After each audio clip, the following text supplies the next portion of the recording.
কুরবানি কুরবানির দিন ঈদুল আজহার 10 তারিখ এবং 11-12 এই 3 দিন যদি আপনার কাছে ওই পরিমাণ টাকা জমা থাকে 1,05,000 টাকা, এই 3 দিন আগেও ছিল না, পরে থাকবে কিনা তা জানি না, ওই 3 দিন যদি আপনার কাছে এই 1,05,000 টাকা পরিমাণ টাকা উপস্থিত থাকে তাহলে আপনার পর কুরবানি ওয়াজিব। কুরবানি ওয়াজিব মানে বলে টাইরি গরু কুরবানি দিতে হবে তা না। কুরবানি ওয়াজিব মানে 40,000 টাকা যেটা ভাগ থাকতে হবে তা না। 6-7 ভাগে মিলে 5,000 টাকা করে দিলে 5-7 35,000 যদি কোনো মতে একটা গাভী হয় তবুও তার একটা ভাগ থাকলে আপনার কুরবানি আদায় হয়ে যাবে। 5,000 টাকা দিয়ে আপনি একটা ছাগল কিনে যদি দিতে পারেন 1 বছর বয়সী, তাও কুরবানি, তবে কুরবানি আপনার পর ওয়াজিব। কথা কি বুঝছেন? কুরবানি ওয়াজিব। এবার অনেকে আছে কোনো মতে খেয়ে দে সংসার চালাচ্ছে, বছর চলে যাচ্ছে কোনো মতে খেয়ে দে, অবশেষে যাইয়া একটা গরু পালছে, একটা ষাঁড় বাছুর কিনে এনে পালছিল, পালতে কুরবানির 2 দিন আগে হাটে সেটা বিক্রি করছে 2.5 লাখ টাকা। এই লোকটার কাছে অন্য কোনো ক্যাশ ক্যাপিটাল কিচ্ছু নাই। 2.5 লাখ টাকা কুরবানির গরু বেচার সাথে সাথে ওই দিন সেই লোকটা বড় লোক হয়ে গেছে। এবার ওই 2.5 লাখ টাকার থেকে তার কুরবানি দিতে হবে। এখনকার যদি 2.5 লাখ টাকা দিয়ে কুরবানি দিলি তো সাইডে কুরবানি দিয়ে দেওয়াই উচিত ছিল। আপনার কাছে আল্লাহ অত খানিক চায় না। 2.5 লাখ টাকার ভিতরে সব টাকা রেখে দেন, ওর ভিতরে 10,000 টাকা দিয়ে একটা ছাগল কিনে দিয়ে দেন। যদি কোনো ব্যক্তি তৌফিকের খাটোর থাকার সত্ত্বেও কুরবানি করার ইচ্ছা করে আর কুরবানি কষ্ট করে দিয়ে দেয়, এবছর একটু কম আছে তারপরও কোনো মতে কষ্ট করে কুরবানি দিয়ে দেয়, আল্লাহ তাআলা আগামী বছর তার কুরবানির তৌফিক আরো বাড়াইয়া দেয়। কাজেই এই মালি জাকাত এটা আপনার পর ফরজ ছিল। আপনি কয়জনে আদায় করছেন? রমজান মাসে কিছু শাড়ি কাপড় দেয়, কিছু লুঙ্গি দেয়। আমি মাঝে মাঝে বলে থাকি, চোখের সামনে তো দেখি এই শাড়ি আর লুঙ্গির কোয়ালিটি কেমন, আপনাদের দিক কেমন আমি জানি না। হয়তো আমাদের শাহিন ভাই উনি তো ভালো মানুষ, ওনার মনও বড়, উনি ভালো তা দিতে পারে। বহুত বড় লোককে শাড়ি আর লুঙ্গি, জাকাতের লুঙ্গি, যেই লুঙ্গিরে 2-3 ধোয়ার পরে এরপরে আর ওতে মাড় থাকে না। এই লুঙ্গি ভরে দরজায় পা ভাগ করে দাঁড়াবেন, ঘরের ভিতরে তাকালে আউলাকে 3 মাইল পর্যন্ত দেখা যায়। ওর আড়ের মধ্যে কি আছে সব দেখা যায়, এক্সরে হয়ে গেছে। এই এক্সরে লুঙ্গি দিয়ে জাকাত আদায় করে, ভুয়ো থাক্য হিসেবে এভাবে জাকাত দিলে জাকাত আদায় হবে। এই শীতের সময় একটু কম্বল দেয় জাকাত, তা যদি নেতাকে নির্বাচন বাদে তাহলে একটু ভালোই রেই দেয়। তো কম্বলের সাইজ কি, কম্বলের কোয়ালিটি কি? কম্বলের কোয়ালিটি হলো 80 টাকা দামের কম্বল। যেই কম্বল যারে দেয় নেয়ার সময় বাঙালি ফাওপালি আলকাতরাও খায়, একটা প্রবাদ আছে, সেই হিসেবে নেয়, কিন্তু ওই কম্বল রে নিয়ে আর সে ব্যবহার করে না। ও যে কম্বল নিয়ে বাস করে কয়দিন পাপোশ বানাইছে, এরপরে গোয়াল ঘরে ছাগল ব্যবহারে ডাকতেছে, কাকি ওইভাবে না পড়াই আমারে জ্যাকেট বানাই দেন। ছাগলের গার উপর দিয়ে উঠে দিয়ে তলে গিরে দিয়ে তুই তাই দিয়ে ছাগল জ্যাকেট বানাই দিছে। ছাগলে 1-2 দিন গায়ে দেওয়ার পরে পেশাব করে ভিজে টিজে নষ্ট হয়েছে, তত্তরে কাঁপতেছে, কাকি তাড়াতাড়ি খুলে নেন, না নিউমোনিয়া হতে পারে। ছাগলের গাছটা খুলে নিয়ে ধুয়ে তাই দিয়ে হাড়ি ধরা নেকড়া বানাইছেন। এই হলো আপনার জাকাতের কম্বল। জাকাত দেবেন ক্লিয়ার নগদ টাকা, জাকাত দেবেন টাকা, জাকাত দেবেন টাকা। টাকা দিয়ে ঔষধ হয়, টাকা দিয়ে পোশাক হয়, টাকা দিয়ে ঘর বাড়ি হয়, ছেলে মেয়ের লেখাপড়ার প্রয়োজন সেখানে ব্যবহার করতে পারে। জাকাত দেবেন নগদ টাকা। আপনার কাপড় কিনে দেওয়ার দরকার নাই, ওই লোকের কাপড়ের দরকার না, আপনি কাপড় দিয়ে রাখছেন, তার তো কাপড়ের প্রয়োজন না, অথচ তার চিনি সীমাই নাই, অথচ সে আজকের দিনের ঈদের দিনে চাউল কেনার টাকা নাই, তার ঈদের দিন 2 কেজি গোস্ত কিনবে সেই টাকা নাই, আপনি তার এখন কাপড় দিয়ে এখন শাল দিয়ে বসাই দিয়ে দিচ্ছেন। জাকাত দিবেন নগদ টাকা। আর জাকাত দিতে যাকে দেবেন তারে বাড়ি রেখে আনবেন না। এদিক তাকান, জাকাত যারে দেবেন তারে বাড়ি রেখে আনবেন না। এলাকায় মাইকিং করে আইনিয়া ক্যামেরা করে সেগুলো সার্কুলার দেবেন না। জাকাত যারে দেবেন তার বাড়ি যেয়ে জাকাত দেবেন। প্রত্যেক ইবাদতের একটা ফিল্ড আছে, ইবাদতের ফিল্ড আছে। জুমার নামাজ আদায় করতে কোন জায়গা যাওয়া লাগে একটু বলেন না, কোন জায়গা? ঈদের নামাজ আদায় করতে কোথায় যাওয়া লাগে? হজ আদায় করতে কোথায় যাওয়া লাগে? মক্কা মদিনায়। কথা বলেন ঠিক না? এই তো, তাহলে এই ইবাদতগুলোর ফিল্ড ওই জায়গা। এখন আপনি যদি কোন যে আমি বড় লোক মানুষ, আমি মসজিদে যেতে পারবো না, জুমার নামাজ আদায় করবো, মসজিদ আমার বাড়ি আসুক। আমি অসুস্থ মানুষ, দুর্বল মানুষ, আমি হজ করতে মক্কা যেতে পারবো না, কাবাঘর আমার বাড়ি আসুক, আসবে? কতক্ষণ আমরা কয় বাপ বেটা এখন যাইতে পারতেছি না ঈদগাহ আমাকে উঠোনের পর আসুক, আমরা হেনতে নামাজ পড়ে দেবো, এরকম? তাহলে এইসব ইবাদত করতে যদি মসজিদ আপনার বাড়ি না যায়, ঈদগাহ আপনার বাড়ি না আসে, কাবাঘর আপনার বাড়ি না আসে, তাহলে ফরজ হজ আর জাকাত আর এগুলো কি বলা হয়, ফরজ হজ নামাজ এগুলো আদায় করতে সেই ফিল্ড যদি আপনার বাড়ি না আসে, তাহলে জাকাত আদায় করার ফিল্ড হলো গরিব গুরাবা, তাদেরকে কোন আপনি বাড়ি রেখে নিয়ে আসেন। জাকাত আদায় করতে প্রত্যেকের বাড়ি যাবেন, যাইয়ে তারে সুন্দর করে যত্ন সহকারে যাকাত দেবেন। কুরবানির গোশত বাড়ি বাড়ি যে আগায় দিয়ে আসবেন। কেন গরিব আপনার বাড়ি আসবে? বড় গরু একটা কুরবানি দিয়েছে, এটা ঠিক আছে, বড় গরু কুরবানি দিয়েছে। হাদিসে আছে সাম্মিনু দুহায়াকুম ফাইন্নাহু মাতায়াকুম, তোমরা কুরবানির জন্তুকে মোটা করো। কুরবানির জন্তুর গায়ে যত রক্ত আর গোশত আর লোম বেশি হবে তত তোমার নেকি বেশি হবে। সুবহানাল্লাহ। তো গরু বড় একটা কুরবানি দিয়েছে, কিন্তু তার মাটিয়ে পরান সিনিয়ে ফাঁসাইতে, সিনির গোশত সুট মুট কলিজা গিলু মিলু সব গামলা ভরে নিয়ে জিন্দা কবরের মধ্যে ডুইছে। জিন্দা কবর চেনেন? ডিপ ফ্রিজ, ডিপ ফ্রিজ, এই ডিপ ফ্রিজ জিন্দা কবরের টাইনে বানাইয়া আগের টাইনে তার ভিতরে ঢুকাইছে গাদাইয়া। এরপরে কিছু গিরিয়ে গুড়ি এই বাল্যবাসের আহিয়ে গিরিয়ে এইগুলো নিয়ে আড্ডি গুড্ডি নিয়ে বসছে মানুষে গরিব গুড়াবাগে দেওয়ার জন্য। গরিব মানুষ পলিথিনের একটু গোস্ত কালেকশন করতে আর একখান ছাড়িয়ে দিয়েছে, কেয়ার কেরায় ফাড়িয়ে তার আগের গোস্ত ঢুকে মাটি দিয়ে উঠে গেছে। ও কয় আল্লাহ তুমি কোন শয়তান রে কুরবানি দেওয়ার তৌফিক দিয়েছো? আমার পলিথিন ছিঁড়ে ফেলাইছে, আমার গোস্ত ফেলাই দিছে। আল্লাহ কয় মন খারাপ করিস না, বেশি দেরি নাই, ওর ওই ব্যাগ নিয়ে রাস্তায় নামাই দিচ্ছি। আল্লাহ পাকের বেশিক্ষণ লাগে না, আপনাকেও দাঁড়ে দাঁড়ে ব্যাগ হাতে করে গোস্ত কালেকশনের জন্য ঘুরাইতে পারে কি পারে না?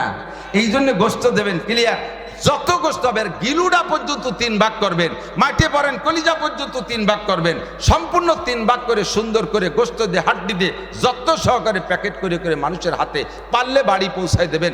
যদি সম্ভব না হয় যত্ন সহকারে নিয়ে বসবেন, যেন গরিব গুরাবা আসে। গরিব মানুষের একটা স্বভাব আছে, ফকিরদের একটা স্বভাব আছে, ভিক্ষুকদের একটা স্বভাব আছে। কি স্বভাব জানেন? ওরা নিজেরা বড় লোক আর দোয়া আরে না কোনোদিন। ফকিররা 10 টাকা দেবেন, 10 টাকা চাইছে 20 টাকা দেবেন, দেখবেন যে আপনার আল্লাহ তুমি কাকারে 20 কোটি টাকার মালিক বানায় দাও। ওই একবারও কয় না আল্লাহ তুমি আমারে ধনী বানায় দাও, আমার যেন বিক্রি করে না লাগে, কয় না। ও ওরে টা দিল আপনারে ধনী বানানো, আরো বড় লোক আর দোয়া দেয়, ঠিক না? যদি তারে না দেন সে আপনারে উল্টো মোহ বাস দিয়ে ছেড়ে দেয়। তেমনি গরিবরা যদি কুরবানির গোশত সুন্দর করে দেন, গরিবদের জাকাতের কাপড়গুলো যত্ন সহকারে দেন, তাদের বাড়ি মালগুলো যত্ন সহকারে পৌঁছে দেন। আপনি দোয়া করতে মনে নাই, আপনার নিজের জন্য নিজে দোয়া করতে সময় পাচ্ছেন না, ও গভীর রাত্রে উঠে আল্লাহর কাছে বলবে রব্বুল আলামিন বড় মোহাব্বতের সাথে তোমার বান্দা পৌঁছাই দিয়ে গেছে, যত্নের সাথে ইজ্জতের সাথে পৌঁছাই দিয়ে গেছে, তুমিও তার সে যেভাবে দিল তুমিও তার সেইভাবে দাও, তার হাত দুটো ভরপুর করে দাও, আপনার জন্য পর্যাপ্ত দোয়া করবে। সরে চলে আইছে অনেক দূর, কলেমায় তো এবার জিকির হয়, তাসবিহ তাহলিলের জিকির হয়, তাহলে জিকিরের শরীক হয়ে যায়। জিকিরই হলো জায়গার ফল। যদি কিছু আলোচনা হয় তাহলে নীরবে বসে বসে শোনো, সেগুলো বাড়ি নেওয়ার চেষ্টা করো, এটাই হলো জান্নাতের ফল। অবশ্যই আমরা এই মাহফিলের ভিতরে আপনাদেরকে জান্নাতের সুসংবাদ দেব, জাহান্নামের ভয় দেখাবো, মাঝে মাঝে সুবহানাল্লাহ আলহামদুলিল্লাহ আল্লাহু আকবার লা ইলাহা ইল্লাল্লাহর জিকিরও করব। সব মিলে এখানে জান্নাতের আলোচনাই হবে। কাজে এটা জাহান্নামের বাগান না জান্নাতের বাগান? একটু বলবেন কিসের বাগান? আর জান্নাতের বাগানে কে যাবে? Donald Trump, Netanyahu, Narendra Modi, Joe Biden, Haripada, নইলে ঋষি, গৌর গোবিন্দ, ব্যানার্জি, চ্যাটার্জি, ভট্টাচার্য, ঠাকুর কুকুর, এরা কি জান্নাতে যাবে নাকি? জান্নাতে যাবে আব্দুর রহমান, আব্দুল খালেক, আব্দুল মালিক, জামাল, কামাল। আপনারা এখানে যে নামের মানুষগুলো আছেন, যারা পড়েছেন লা ইলাহা ইল্লাল্লাহু মুহাম্মাদুর রাসূলুল্লাহ, ঈমানের সাথে ইকরার বিল লিসান, ইযআন বিল কলব, অন্তরে বিশ্বাস করে জবানে যারা এই কলেমা স্বীকার করেছেন, তারা অবশ্যই খোদার কসম জান্নাতি। কন্যা সুবহানাল্লাহ। তো আল্লাহ পাক রব্বুল আলামিন আমাদেরকে কিছুক্ষণের জন্য জান্নাতের বাসিন্দা হিসেবে পছন্দ করে লাইক করেছেন, পছন্দ করেছেন, ডেকে নিয়েছেন, বসার তৌফিক দিয়েছেন। এজন্য আমরা জান্নাতের বাগানে বসতে পেরে আনন্দ চিত্তে একবার শুকর আদায় করে নেই আলহামদুলিল্লাহ।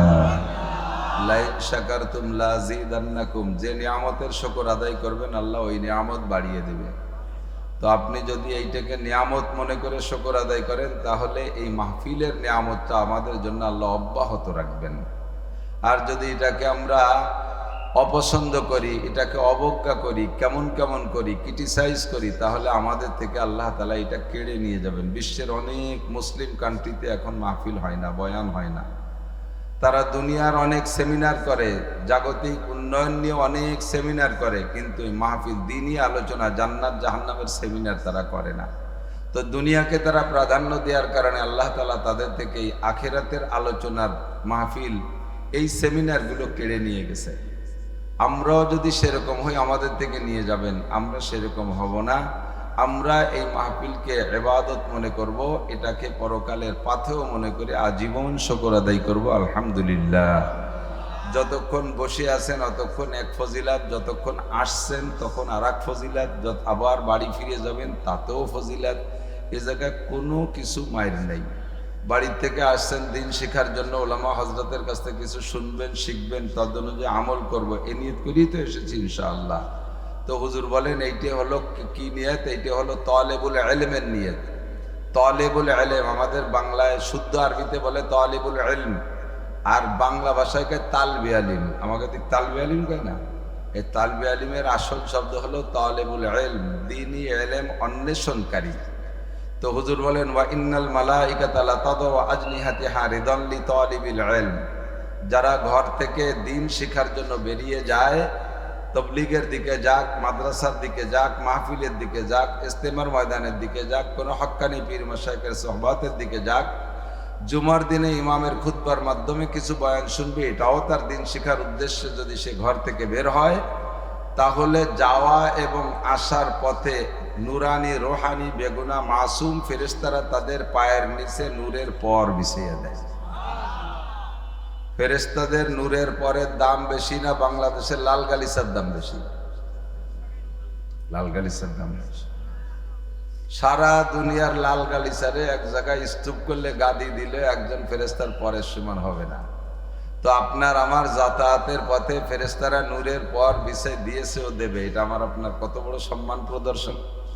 2 নম্বরে, এখানে যতক্ষণ বসে থাকবেন ফেরেশতারা পর বিছাই দিছিল, আর ওই পর পাশার নিচেতে টাইম দিয়ে সরাই নিয়ে যাবে, আর আপনি খালি চটের পর বসে থাকবেন তা না। ওরা ওই পর বিছাই দিয়ে রাখছে, তারপর বসে আছেন। সুবহানাল্লাহ।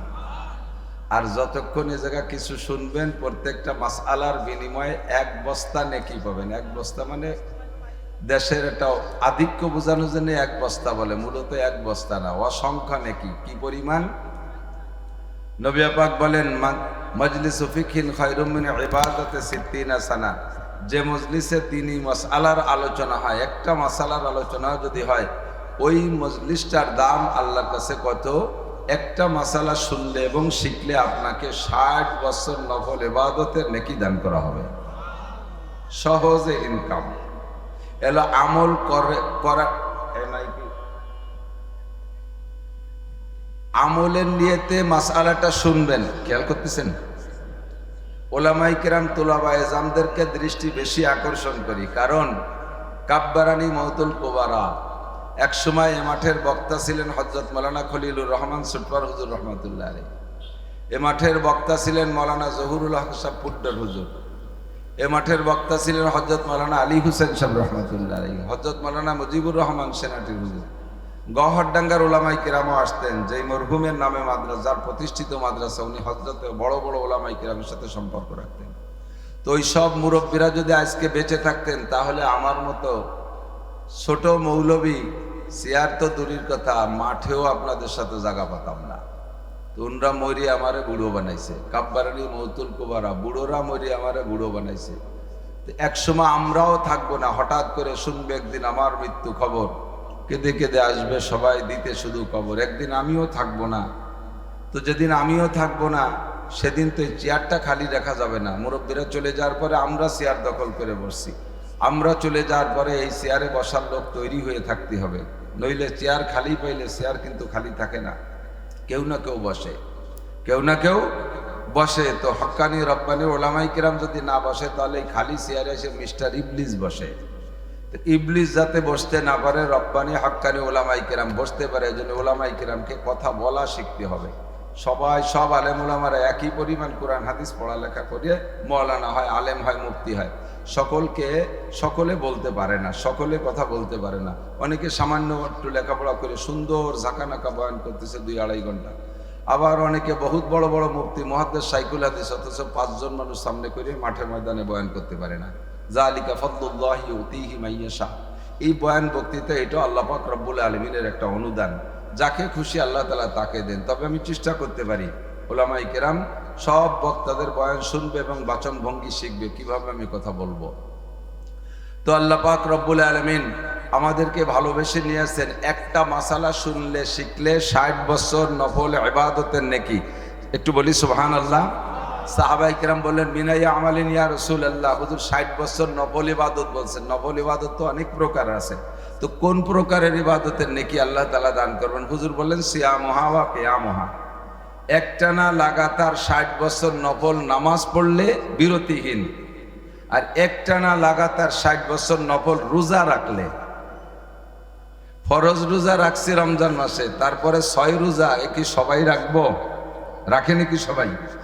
6 রোজা বাসা বাসা কিছু আল্লাহওয়ালা মানুষ রাখে, বাকি 95%, 90 আরো বেশি 99% শতকরা একজন হয়তো 6 রোজা রাখে, বাকিরা রাখে না। আর 60 বছর একটানা লাগাতার রোজা এ কয়জনের রাখে? সারা পৃথিবীতে একটা মানুষ বর্তমানে খুঁজে পাওয়া যাবে না। বিরতিহীন 60 বছর নফল নামাজ পড়লে যেই নেকি, আর নফল রোজা রাখলে যেই নেকি, একটা মাসালা শুনলে শিখলে আল্লাহ পাক আপনাকে তার চেয়ে বেশি নেকি দান করবে। এবার নেকিটা ভালো করে বুঝি না। নেকি না দিয়ে যদি আল্লাহ তাআলা 2 প্যাকেট কুপাল বিড়ি দিত, তাহলে আমরা জায়গা পাইতাম না, বিড়ি খোররা এসে জায়গা দখল করে ফেলতো। কথা কর ঠিক না? যারা বিড়ি খান না তারা জায়গা পাইতেন না। দুঃখের বিষয় হলো যে আল্লাহ তাআলা বিড়ি দেবেন না, দেবেন নেকি। নেকি কি? নেকির বর্ণনা দিতে গেলে লম্বা সময় লাগবে, যা বর্ণনা দিয়ে সারতে পারবো না। একবার আমরা একটু মোটা নেকি ইনকাম করে ফেলি, সকলে জান্নাতের জায়গা জমি দখল করে, জমি দলিল করে ফেলি, লা ইলাহা ইল্লাল্লাহু মুহাম্মাদুর রাসূলুল্লাহ, আল্লাহ ছাড়া কোনো মাবুদ নাই, আর মুহাম্মাদুর রাসূলুল্লাহ আল্লাহর বান্দা, রাসূল, আল্লাহর রাসূল। বিশ্বাস আছে তো? একটু বলেন বিশ্বাস আছে তো? যারা বিশ্বাসের সাথে কলেমা পড়েছেন প্রত্যেকের জন্য জান্নাতের মধ্যে একটু জমি দলিল হয়ে গেছে এই মুহূর্তে, কমপক্ষে 10 দুনিয়ার সমান জমি। এই দুনিয়া যতটুক, এর 10টা দুনিয়া। দুনিয়া কতটুক? বাংলাদেশ এতটুক। বাংলাদেশ কতটুক? যে বিশ্ব মানচিত্রে বাংলাদেশে আকার পরে, বিশ্ব মানচিত্রে যে জায়গা পাইছে ওর ভিতরে বাংলাদেশে লিখে দেওয়া লাগছে না, এটা বাংলাদেশ। তো বাংলাদেশ লিখতে যাইয়া বাংলা লিখতে লিখতে বেনাপোল বর্ডারে চলে যাচ্ছে, দেশ লিখতে লিখতে কলকাতা চলে যাওয়া লাগে। অক্ষর কয়টাও বাংলাদেশের মধ্যে ধরে না, একটুকালেও বাংলাদেশ। আজ 30টে বছর সেই বাংলাদেশ চষে বেড়াচ্ছি, এখনো সব জায়গা যাইয়ে পারিনি। এবার অন্য অন্য দেশ কত বড়, এবার রমজানে উমরায় যাইয়া সৌদি একটু বেশি ঘোরাঘুরি করছি। 1700 কিলো, 1800 কিলো, 1200 কিলোমিটার পথ এক এক রুটে চলছি। বিশাল বিশাল ফাঁকা ফাঁকা মরুভূমি। এর চাইতে বড়, এর চেয়ে বড় আর এক দেশ, তার চেয়ে বড় আর এক দেশ, তার চেয়ে বড় আর এক দেশ। এইভাবে সারাটা দুনিয়া কত বড়। এত বড় দুনিয়ার মতো 10টা দুনিয়া সমপরিমাণ জায়গা একমাত্র কলেমার বিনিময়ে আল্লাহ তাআলা বিক্রি করে দিয়েছে। আপনার আমরা ঠগি নেই। এবার কলেমাটা পড়ার সাথে সাথে আলাদা একটা নেকিও লেখা হয়ে গেছে। বলবো, যে ব্যক্তি একবার পড়ে কলেমা লা ইলাহা ইল্লাল্লাহ মুহাম্মাদুর রাসূলুল্লাহ, তামলাউ মা বাইনাস সামাই ওয়াল আরদ, আসমান আর জমিনের মাঝখানে যত ফাঁকা জায়গা আছে সমস্ত ফাঁকা জায়গা পড়নেওয়ালা জন্য নেকিতে ভরপুর হয়ে যায়। আর এই যে সুবহানাল্লাহ বলতেছেন, শুনে শুনে আশ্চর্য হয়ে যায়। এর বিনিময় কি? জান্নাতের ভিতরে জমি কিনছেন লা ইলাহা ইল্লাল্লাহ দিয়া, কিন্তু জমিটা আবার ফাঁকা, চর মরুভূমির ভিতর মতো, এক কিচ্ছু নাই, একটা গাছপালা কিচ্ছু নাই, খালি ফাঁকা এক দাগ জমি আপনার নামে দলিল রয়েছে। ওই জমির ভিতরে যা যা দরকার সেটা দুনিয়া থেকে তৈরি করে যেতে হবে। তো যতবার আপনি সুবহানাল্লাহ, আলহামদুলিল্লাহ, আল্লাহু আকবার বলবেন, প্রত্যেক এক একবার সুবহানাল্লাহ বললে একটা গাছ, আলহামদুলিল্লাহ বললে আর একটা গাছ, আল্লাহু আকবার বললে আর একটা গাছ। এই তসবির বিনিময়ে আল্লাহ তাআলা জান্নাতের মধ্যে গাছ লাগাইয়া দেয়, ফলদার গাছ লাগাইয়া দেয়। এই গাছগুলো আমার আপনার এই কি বলে ল্যাংড়া রূপালী হিমসাগরের মতো এরকম ছোট্ট ছোট্ট গাছ না। একটা গাছ এত বড় যে গাছের এক পাশ থেকে আর এক পাশ পর্যন্ত দূরত্ব এত বেশি, একটা কাক যদি তার জীবনের শুরু থেকে উড়া শুরু করে তাহলে কাকের হায়াত শেষ হয়ে যাবে, গাছের এ প্রান্ত থেকে ও প্রান্ত পর্যন্ত যেতে পারবে না। কাকের কথা কেন বলা হয়? হায়াতুল হাইবানের মধ্যে লিখেছে যে সুলাইমান আলাইহিস সালামের কাক না কি জামানার কাক দুই একটা বলে আইজও বেশি আছে। আমাদের নবীর আগে হযরত ঈসা আলাইহিস সালাম, ঈসা আলাইহিস সালামের আগে সুলাইমান আলাইহিস সালাম। তো সুলাইমান আলাইহিস সালাম থেকে নিয়ে এ পর্যন্ত কমপক্ষে 3000 বছর। এই 3000 বছর পর্যন্ত যদি একটা কাক ওড়ে, তাহলে এই জায়গাটা প্রায় বলমারি চলে যেতে পারবে না?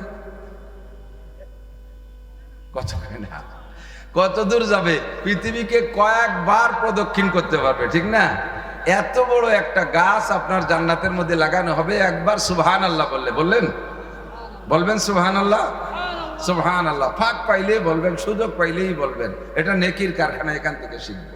ছোট্ট করে একটু জিজ্ঞাসা করতে চাই, সময় আমার কম। এরপরে সিদ্দিক সাহেব আসবেন। আকাশের অবস্থা মেঘলা মেঘলা ভাব, যদি নেমে পড়ে কাজে এখন ভালো আছে আলহামদুলিল্লাহ। বিকেলে মেঘলা মেঘলা দেখা গেছে, মুহূর্তের ভিতরে তৈরি করে দিতে তো আর আল্লাহর কোনো সময় লাগে না, পয়সা লাগে না, লাগে নাকি?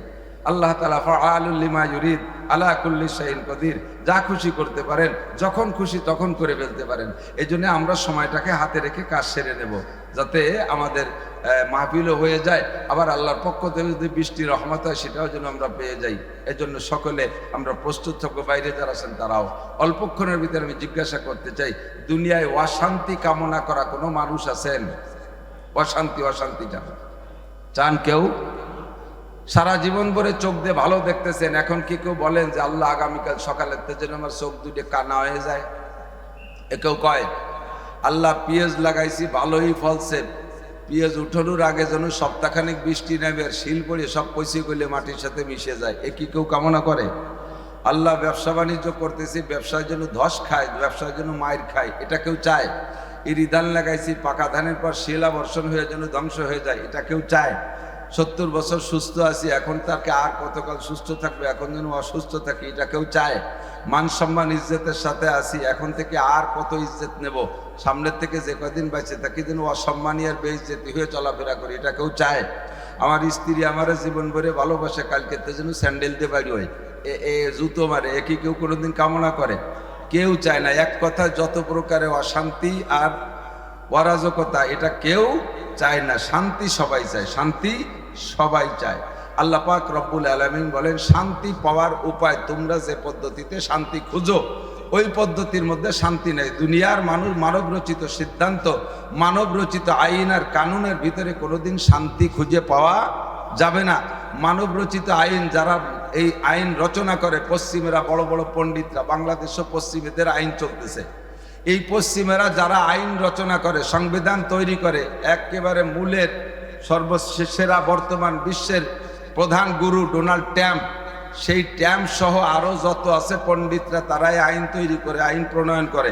তাদের প্রণীত আইনের মাধ্যমে যদি শান্তি থাকতো, তাহলে আজকে আমাদের বাংলাদেশের কোনো পাম্পে তেলের সংকট থাকতো না। তেল সংকট পাম্পে চলছে কি চলছে না?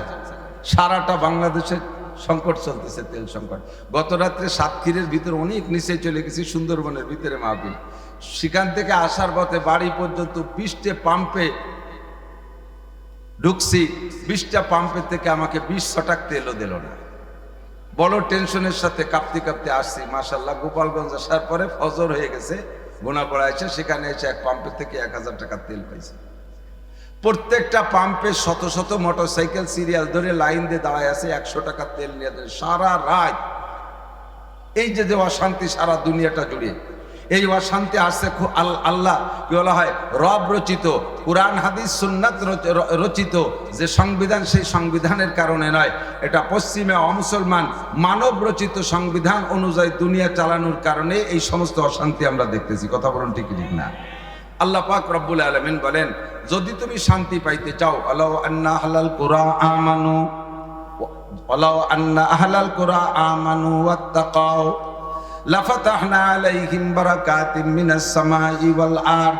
আমি তোমাদেরকে 2টা দাবি জানাই, এই 2টা দাবি যদি তোমরা পূরণ করো, তাহলে আমি আল্লাহ পাক আসমান থেকে রহমত, জমিন থেকে বরকত, আসমান থেকে রহমত, জমিন থেকে বরকত, উভয় দিকের বরকত আর রহমতের সব দরজা খুলে দেব।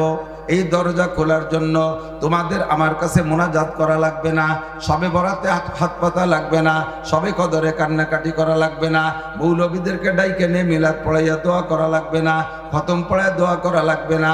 আমি আল্লাহ পাক রব্বুল আলামিন আমার উপরে ওয়াজিব করে নেই, লা ফাতাহনা আলাইকুম বারাকাতিম মিনাস সামাই ওয়াল আরদ, আসমান জমিন থেকে রহমতের বরকতে সব দরজা খুলে দেব। সংবিধান দুইটা হলো, ওয়ালাউ আন্না হালাল কুরা আমানু, আমার দিক ইকো বন্ধ করতে হবে, ওয়ালাউ আন্না হালাল কুরা আমানু। এক নম্বর দাবি আল্লাহর, যদি দেশবাসী ইমানদার হইয়া যায়, দেশবাসী একটু বলি, দেশবাসী দুনিয়ার মানুষ যদি ইমানদার হইয়া যায়, আমানু ইমানদার হইয়া যায়। ইমানদারের মানে আমি আল্লাহকে বিশ্বাস করে, ইউমিনুনা বিল গায়ব, আমি যে সমস্ত অদৃশ্য জিনিসকে বিশ্বাস করতে বলেছি সেগুলোকে বিশ্বাস করে। এক নম্বরে আমানতু বিল্লাহি, আল্লাহকে মানি, ও মালাইকাতিহি, ফেরেশতা দেখি নাই বিশ্বাস করি, ও কুতুবিহি, সমস্ত আসমানি কিতাব বিশ্বাস করি, ও রসুলিহি, সমস্ত নবী রসুলকে বিশ্বাস করি, ওয়াল ইয়াউমিল আখিরি, দুনিয়ার দিনের শেষ দিন কিয়ামত হবে, ধ্বংস হবে, সেদিনকে বিশ্বাস করি, ওয়াল কদর, 6 নম্বরে ভাগ্যকে বিশ্বাস করি, 7 নম্বর ওয়াল বাসি বাদাল মাউত, মরার পরে আবার আমাকে উঠতে হবে, পুনরুত্থান আমাদের সকলের আছে, আল্লাহ পাকের সামনে আমাকে উঠতে হবে, 4টি প্রশ্নের জবাব আমাকে দিতে হবে। আখিরাতে যে জান্নাত আছে, আখিরাতে জাহান্নাম আছে, আখিরাতে পুলসিরাত আছে, সেখানে মিজানের পাল্লা আছে, আল্লাহ পাকের সামনে দাঁড়ায় হিসাব দেওয়া লাগবে, আমার আপনার নেকি বদির আমল নামাকে ওজন করা হবে। এ কথাগুলো মিথ্যা না সত্য? এ কথার পর বিশ্বাস আছে, এর নাম হলো বিশ্বাস। ওয়ালাউ আন্না আহলাল কুরা আমানু, ঈমান আমার আপনার সকলেরই কম বেশ আছে, তবে ঈমানের পরিমাণে কের একেবারে সামান্য ঈমান, নিবু ভাব, আর কের ঈমান আল্লাহর রহমতে পাক্কা মজবুত। সারা দুনিয়া যদি তাকে দিয়ে দেওয়া হয়, বলা হয় সারা দুনিয়ার তোমাকে মহাসচিব বানাই দেওয়া হবে, জাতিসংঘের মহাসচিব বানাই দেওয়া হবে, তুমি শুধু একবার বলবা আল্লাহ নাই, আখেরাত নাই, রসুল মানি না, কোরআন মানি না, এক কথায় তুমি ইসলামকে ছেড়ে দিবা, এর বিনিময়ে তোমাকে জাতিসংঘের মহাসচিব বানাই দেওয়া হবে। এরকম যদি প্রস্তাব আসে, এই প্রস্তাব গ্রহণ করতে রাজি আছেন? কথা বোঝেন নাই? বুঝছেন কথা? আপনাকে সারা পৃথিবীর প্রেসিডেন্ট বানাই দেওয়া হবে, শুধু আল্লাহকে অস্বীকার করবেন, রাজি আছেন? আমাকে 100 বার মারা হবে, সুম্মা উক্তালু সুম্মা উহিয়া, সুম্মা উক্তালু সুম্মা উহিয়া, আমাকে মারা হবে বাঁচানো হবে, মারা হবে বাঁচানো হবে, এমন করে যদি মিয়াতা মাররা 100 বারও আমাকে মারা হয় আর বাঁচানো হয় একটা কথার উপরে, যে তুমি যদি কুরআন হাদিসকে ছেড়ে না দাও, আল্লাহ রসুলকে ছেড়ে না দাও, তাহলে তোমাকে এমন করে হত্যা করতে থাকা হবে। তাহলে আমি বলবো কি, আমাকে 100 বার না, হাজার বার মারবা আর বাঁচাইবা, তবু আমি আল্লাহ রসুল ছাড়তে রাজি না। এর নাম হলো ঈমান। এর নাম কি? আল্লাহ পাক বলেন যদি তুমি ঈমানদার হও, 2 নম্বরে ওয়াত্তাকাও, আল্লাহকে ভয় পাও, ওয়াত্তাকাও, আল্লাহকে ভয় পাও, হাক্কা তুকা। আরে এদিক দেখেন, আল্লাহকে ভয় পাই না তা না, আল্লাহকে ভয় সবাই পাই, কিন্তু পরিমাণে খুব বেশ কম আছে। আল্লাহকে ভয় পাই, আল্লাহ আছে? আল্লাহকে ভয় লাগে? আল্লাহর ভয় যেভাবে আল্লাহ দাবি করছেন ওইভাবে যদি আল্লাহকে ভয় পাইতাম, হ্যাঁ, আবার ওইভাবে যদি আল্লাহকে ভয় পাইতাম, যে আল্লাহকে কিভাবে ভয় পাবো? আল্লাহ কামড়ায় না, আল্লাহ নিজ হাতে থাপ্পড় দিয়ে মারে না, আল্লাহ নিজ হাতে আগুন জ্বালায় মারবে না, আল্লাহ নিজ হাতে কেউ ধরে ফাঁসি দেবে না, আল্লাহ কেউ পাড়ায় মারবেন, তা আল্লাহর ভয় পাবো কি? আল্লাহকে ভয় পাবো একটা কারণে, যে আল্লাহ পাকের সামনে দাঁড়ায় আমার জিন্দেগির 4টে মুহূর্তের হিসাব দেওয়া লাগবে। কয়টা মুহূর্ত? 4টে মুহূর্তের হিসাব দেওয়া লাগবে। বিশ্বাস হয়? নবী পাক বলেন লা তাজুলু কদমা ইবনে আদম ইয়াউমাল কিয়ামা হাত্তা ইউসআলা আন আরবা। একটা বনি আদম আল্লাহ পাকের সামনে দিয়া 1 কদম সামনে বাড়তে পারবে না 4টি প্রশ্নের জবাব না দিয়া। 4 যুবক আমার দিক তাকাও, মুরব্বীরা আমার দিক তাকান, 4টি প্রশ্নের জবাব না দিয়ে কেউ সামনে বাড়তে পারবেন না। 1 নম্বরে আন শাবাবিহি আন উমরিহি ফিমা আপনা, আপনার 60-70-80 বছর হায়াত আপনি কোন কাজে লাগাইলেন, কোন জায়গায় আপনার সময়টা লাগাইলেন, আপনার ক্ষেত খামারের পিছনে কতটুক, আপনার ব্যবসা বাণিজ্যের পিছনে কতটুক, আপনার জেনারেল শিক্ষার পিছনে কতটুক, আপনার সংসারের পিছনে কতটুক, জাগতিক রাজনৈতিক পিছনে কতটুক লাগাইছেন, মসজিদে আপনি কতটুক সময় দিয়েছেন, দিন শেখার জন্য কতটুক সময় দিয়েছেন, আখিরাত বুঝার জন্য কতটুক সময় দিয়েছেন, জিকিরের মধ্যে কতটুক সময়, তবলিগের মধ্যে কতটুক সময়, ওয়াজের মাঠে কতটুক সময়, গানের মাঠে কতটুক সময়, ইস্তেমার ময়দানে কতটুক সময়, আরে উড়াকান্দি ঠাকুর বাড়ি যে কতটুক সময়, এমন করে দুনিয়ার আখিরাতকে আপনার সামনে দিয়ে পেশ করে দিয়ে বলা হবে কোনটার জন্য কতটুক সময় তুমি দিয়েছো। 70-80 বছরের গোটা জিন্দেগির হিসাব দিয়ে যাও। আজকে রবিবার, বুধবার, গত বুধবার তো রমজান গেছে, রমজান চলে যাওয়ার পরে যে শনিবার দিন ভরে কত কিছু খাইছেন, ওই একটা দিনের খাবারের হিসাব কি মনে আছে? কে কি খাইছেন আছে? একটা দিনের হিসাব মাত্র 5 দিন আগে খাইছি তাই মনে নাই। 70-80 বছরের হিসাব আল্লাহর সামনে দিতে হবে, দিতেই হবে। এক কদম লা তাজুলু কদামা ইবনে আদম, বড়ি আদমের 2টা পা সামনে বাড়তে পারবে না, মাটিতে টেনে ধরে রাখবে, এক কদমও বাড়তে দেওয়া হবে না যতক্ষণ পর্যন্ত আপনার গোটা জিন্দেগির হিসাব না দিতে পারেন। চক্ষু বন্ধ করে ভাবেন তো কার জিন্দেগিতে কি আছে, সব তো মনে আসবে না। মোটা কিছু কি বলা হয় ঐতিহাসিক কিছু ঘটনা থাকে, সেগুলো মনে আছে। তারও 2-4টে দিক লক্ষ্য করে দেখেন, এমন অন্যায় করে বসে আছি যার একটা অন্যায় যদি হাসরের মাঠে আল্লাহ পাকের সামনে কোটি কোটি মানুষের সামনে আমাকে প্রকাশ করে দেওয়া হয়, তাহলে মানুষের সামনে আল্লাহর সামনে আমি মুখ দেখাবো কিভাবে? সাবালেক থেকে নিয়ে এ পর্যন্ত যাদের বয়স এখানে বসা আছেন, সাবালেক থেকে নাবালেক থাকাকালের তো হিসাব ছিল না, সাবালেক থেকে নিয়ে এ পর্যন্ত যারা বয়স পেয়েছেন, এই বয়সের ভিতরে প্রত্যেকটা মানুষের জিন্দেগিতে এমন কিছু গোপন অ্যাক্সিডেন্ট আছে যেটা সবচেয়ে নিকটতম বন্ধু যার কাছে পেটের সব কথা বলে দিয়েছেন, তবুও ওই গোপন অ্যাক্সিডেন্টের কথা তার কাছে বলা যায় না। এমন মারাত্মক সমস্যা অ্যানিম্যান এভরিবডি প্রত্যেকটা মানুষের ভিতরে কম বেশ আছে। একেবারে জাগা মতো একটা ধাক্কা দিচ্ছে, একটু চোখ বন্ধ করে ব্যাকে যান, চক্ষু বন্ধ করে একটু ব্যাকে যান, খুঁজে দেখেন কার জিন্দেগিতে কি আছে। আর এর একটাও গোপন থাকবে না, সব আল্লাহ পাক ওপেন করে দেবে, ক্লিয়ার পরিষ্কার করে দেবে। এবং আপনাকে প্রথম জিজ্ঞেস করবে আজ নামতা কাজা, আজ নামতা কাজা, আজ নামতা কাজা, তুমি কি এই অপরাধ করেছো, তুমি কি এই অপরাধ করেছো, তুমি কি এই অপরাধ করেছো? সর্বপ্রথম আপনি অস্বীকার করবেন মা আজ নামতু কাজা, আল্লাহ কোনো দিনও এ কাম করি নেই, তুমি যে গুনার কথা বলতেছো আমি চিনিও না, সর্বপ্রথম অস্বীকার করবেন। তখন আল্লাহ পাক বলবেন আল-ইয়াওমা নাখতিমু আলা আফওয়াহিহিম ওয়া তুকাল্লিমুনা আইদিহিম ওয়া তাশহাদু আরজুলুহুম বিমা কানু ইয়াকসিবুন। এই পাইকারি মিথ্যাবাদী দল, এরা আমার সামনে দাঁড়ায় মিথ্যে কথা বলতেছে, বাস তোদের মুখ বন্ধ করে দিলাম, কথা হবে না। এবার তোদের অঙ্গ প্রত্যঙ্গে যে অঙ্গে দিয়ে অন্যায় করেছিস সেই অঙ্গ সাক্ষী দিবে, জবান জিহ্বায় আলাদা করে কথা বলবে, ঠোঁটে আলাদা করে কথা বলবে, কানে বলবে আল্লাহ আমি গান শুনেছি, চোখে বলবে রাত 12টা 1টা 2টে 3টে পর্যন্ত ফেসবুক ইউটিউব গুগলে সার্চ দিয়ে যত নোংরা ছবি বের করে এগুলো আমি দেখেছি। আমি এই ঠোঁটে বলবে, জিহ্বে বলবে আমি মদ গাঁজা খেয়েছি, হাতে বলবে পরের মেয়ের গায়ে হাত দিয়েছি, হাতে বলবে আমি খারাপ জায়গায় হাত দিয়েছি, হাতে বলবে আল্লাহ আমি কোনো মতো যাইতে চাইনি, আমাকে নিয়ে পরের মুরগি চুরিয়ে খাইছে, এই হাত দিয়ে সুদের টাকা গুনছে, এই হাত দিয়ে ঘুষের টাকা লেনদেন করছে, এই হাত দিয়ে পরের মাথায় বাড়ি মারছে, এই হাত দিয়ে মানুষের গায়ে আঘাত করছে, আমি কোনো মতো রাজি ছিলাম না, জবরদস্তি করে করাইছে। পায়ে বলবে আল্লাহ আল্লাহ হে আমি শিকারে গিয়েছি, আমি যাইতে চাইনি, মাঝে একবার আমার পায়ে পাতলায় কাটাও ফুটলো, আমি বললাম আমি আর পায়ে উঠতেছি না, তারপরে আমার জোর করে সেই জায়গা নিয়েছে। সমস্ত অঙ্গ প্রত্যঙ্গে সাক্ষী দেবে, বিশ্বাস হয়? কথা কোন হয়? কয় আত্মায় সাক্ষী দেবে কি করে? আত্মার তো জিভবে নেই, কথা কয় কি করে? ওই মাইক হরেনের মুখে কথা বেরোচ্ছে না, হরেনের মুখে কথা বেরোচ্ছে না, ওই হরেনের মুখে কি জিভবে আছে নাকি? হরেনের মুখে জিভবে আছে? মোবাইলই কথা কয়, মোবাইলের জিভবে কো? তা আপনার বানানি এটা জড় পদার্থ, মোবাইলে যদি এভাবে কথা কয় তার জিভবে লাগে না, আপনার হাতেও কথা কবে জিভবে লাগবে না। এই হাত দিয়ে আল্লাহ কথা বলাইতে পারবে কি পারবে না? আপনার গোটা জিন্দেগির হিসাব যখন আপনি ধরা পড়ে যাবেন, এরপরে আল্লাহ তাআলা আবার জবান খুলে দেয়, বল তোর এই অঙ্গ প্রত্যঙ্গে কি মিথ্যে কথা বলছে? আবারও অঙ্গ প্রত্যঙ্গের পর আপনি অভিযোগ করবেন ওরা সব আমার শত্রু, ওরা সব আমার শত্রু, সবাই মিথ্যে বলছে। তখন আল্লাহ পাক বলবেন ইকরা কিতাবাকা কাফা বিনাফসিকা আল-ইয়াওমা আলাইকা হাসিবা, আমি তোমার সাথে ঝগড়া করতে চাই না। তোমার সাবালেক থেকে নে মরণকাল পর্যন্ত তুমি কোথায় কোথায় কি করেছো সবের মধ্যে আছে। অকুল্লা ইনসানিন আলজামনাহু তায়রাহু ফি উনুকিহি ওয়া নুখরিজু লাহু ইয়াওমাল কিয়ামাতি কিতাবান ইয়ালকাহু মানশুরা।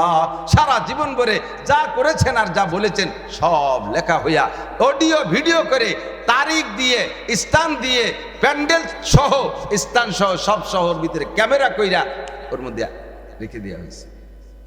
মরার সময় প্রত্যেকটা মানুষের রুহের গলায় এটাই তাবিজটাকে ঝুলাই দেওয়া হবে। আর কিয়ামতের ময়দানে নুখরিজু লাহু ইয়াওমাল কিয়ামাতি কিতাবান ইয়ালকাহু মানশুরা, খুলিয়ে দিয়ে বলবে ইকরা ইকরা পড়, আমি তোর সাথে ঝগড়া করবো না। তোর অঙ্গ প্রত্যঙ্গ মিথ্যে কথা বলে, তুই বলতেছিস আমি তোর সাথে ঝগড়া করবো না, এদেরকে দিয়েও কথা বলবো না। তোর আমলনামা তুই খুলে দেখ, ইকরা কিতাবাকা, খুলে দিয়ে দেখবেন।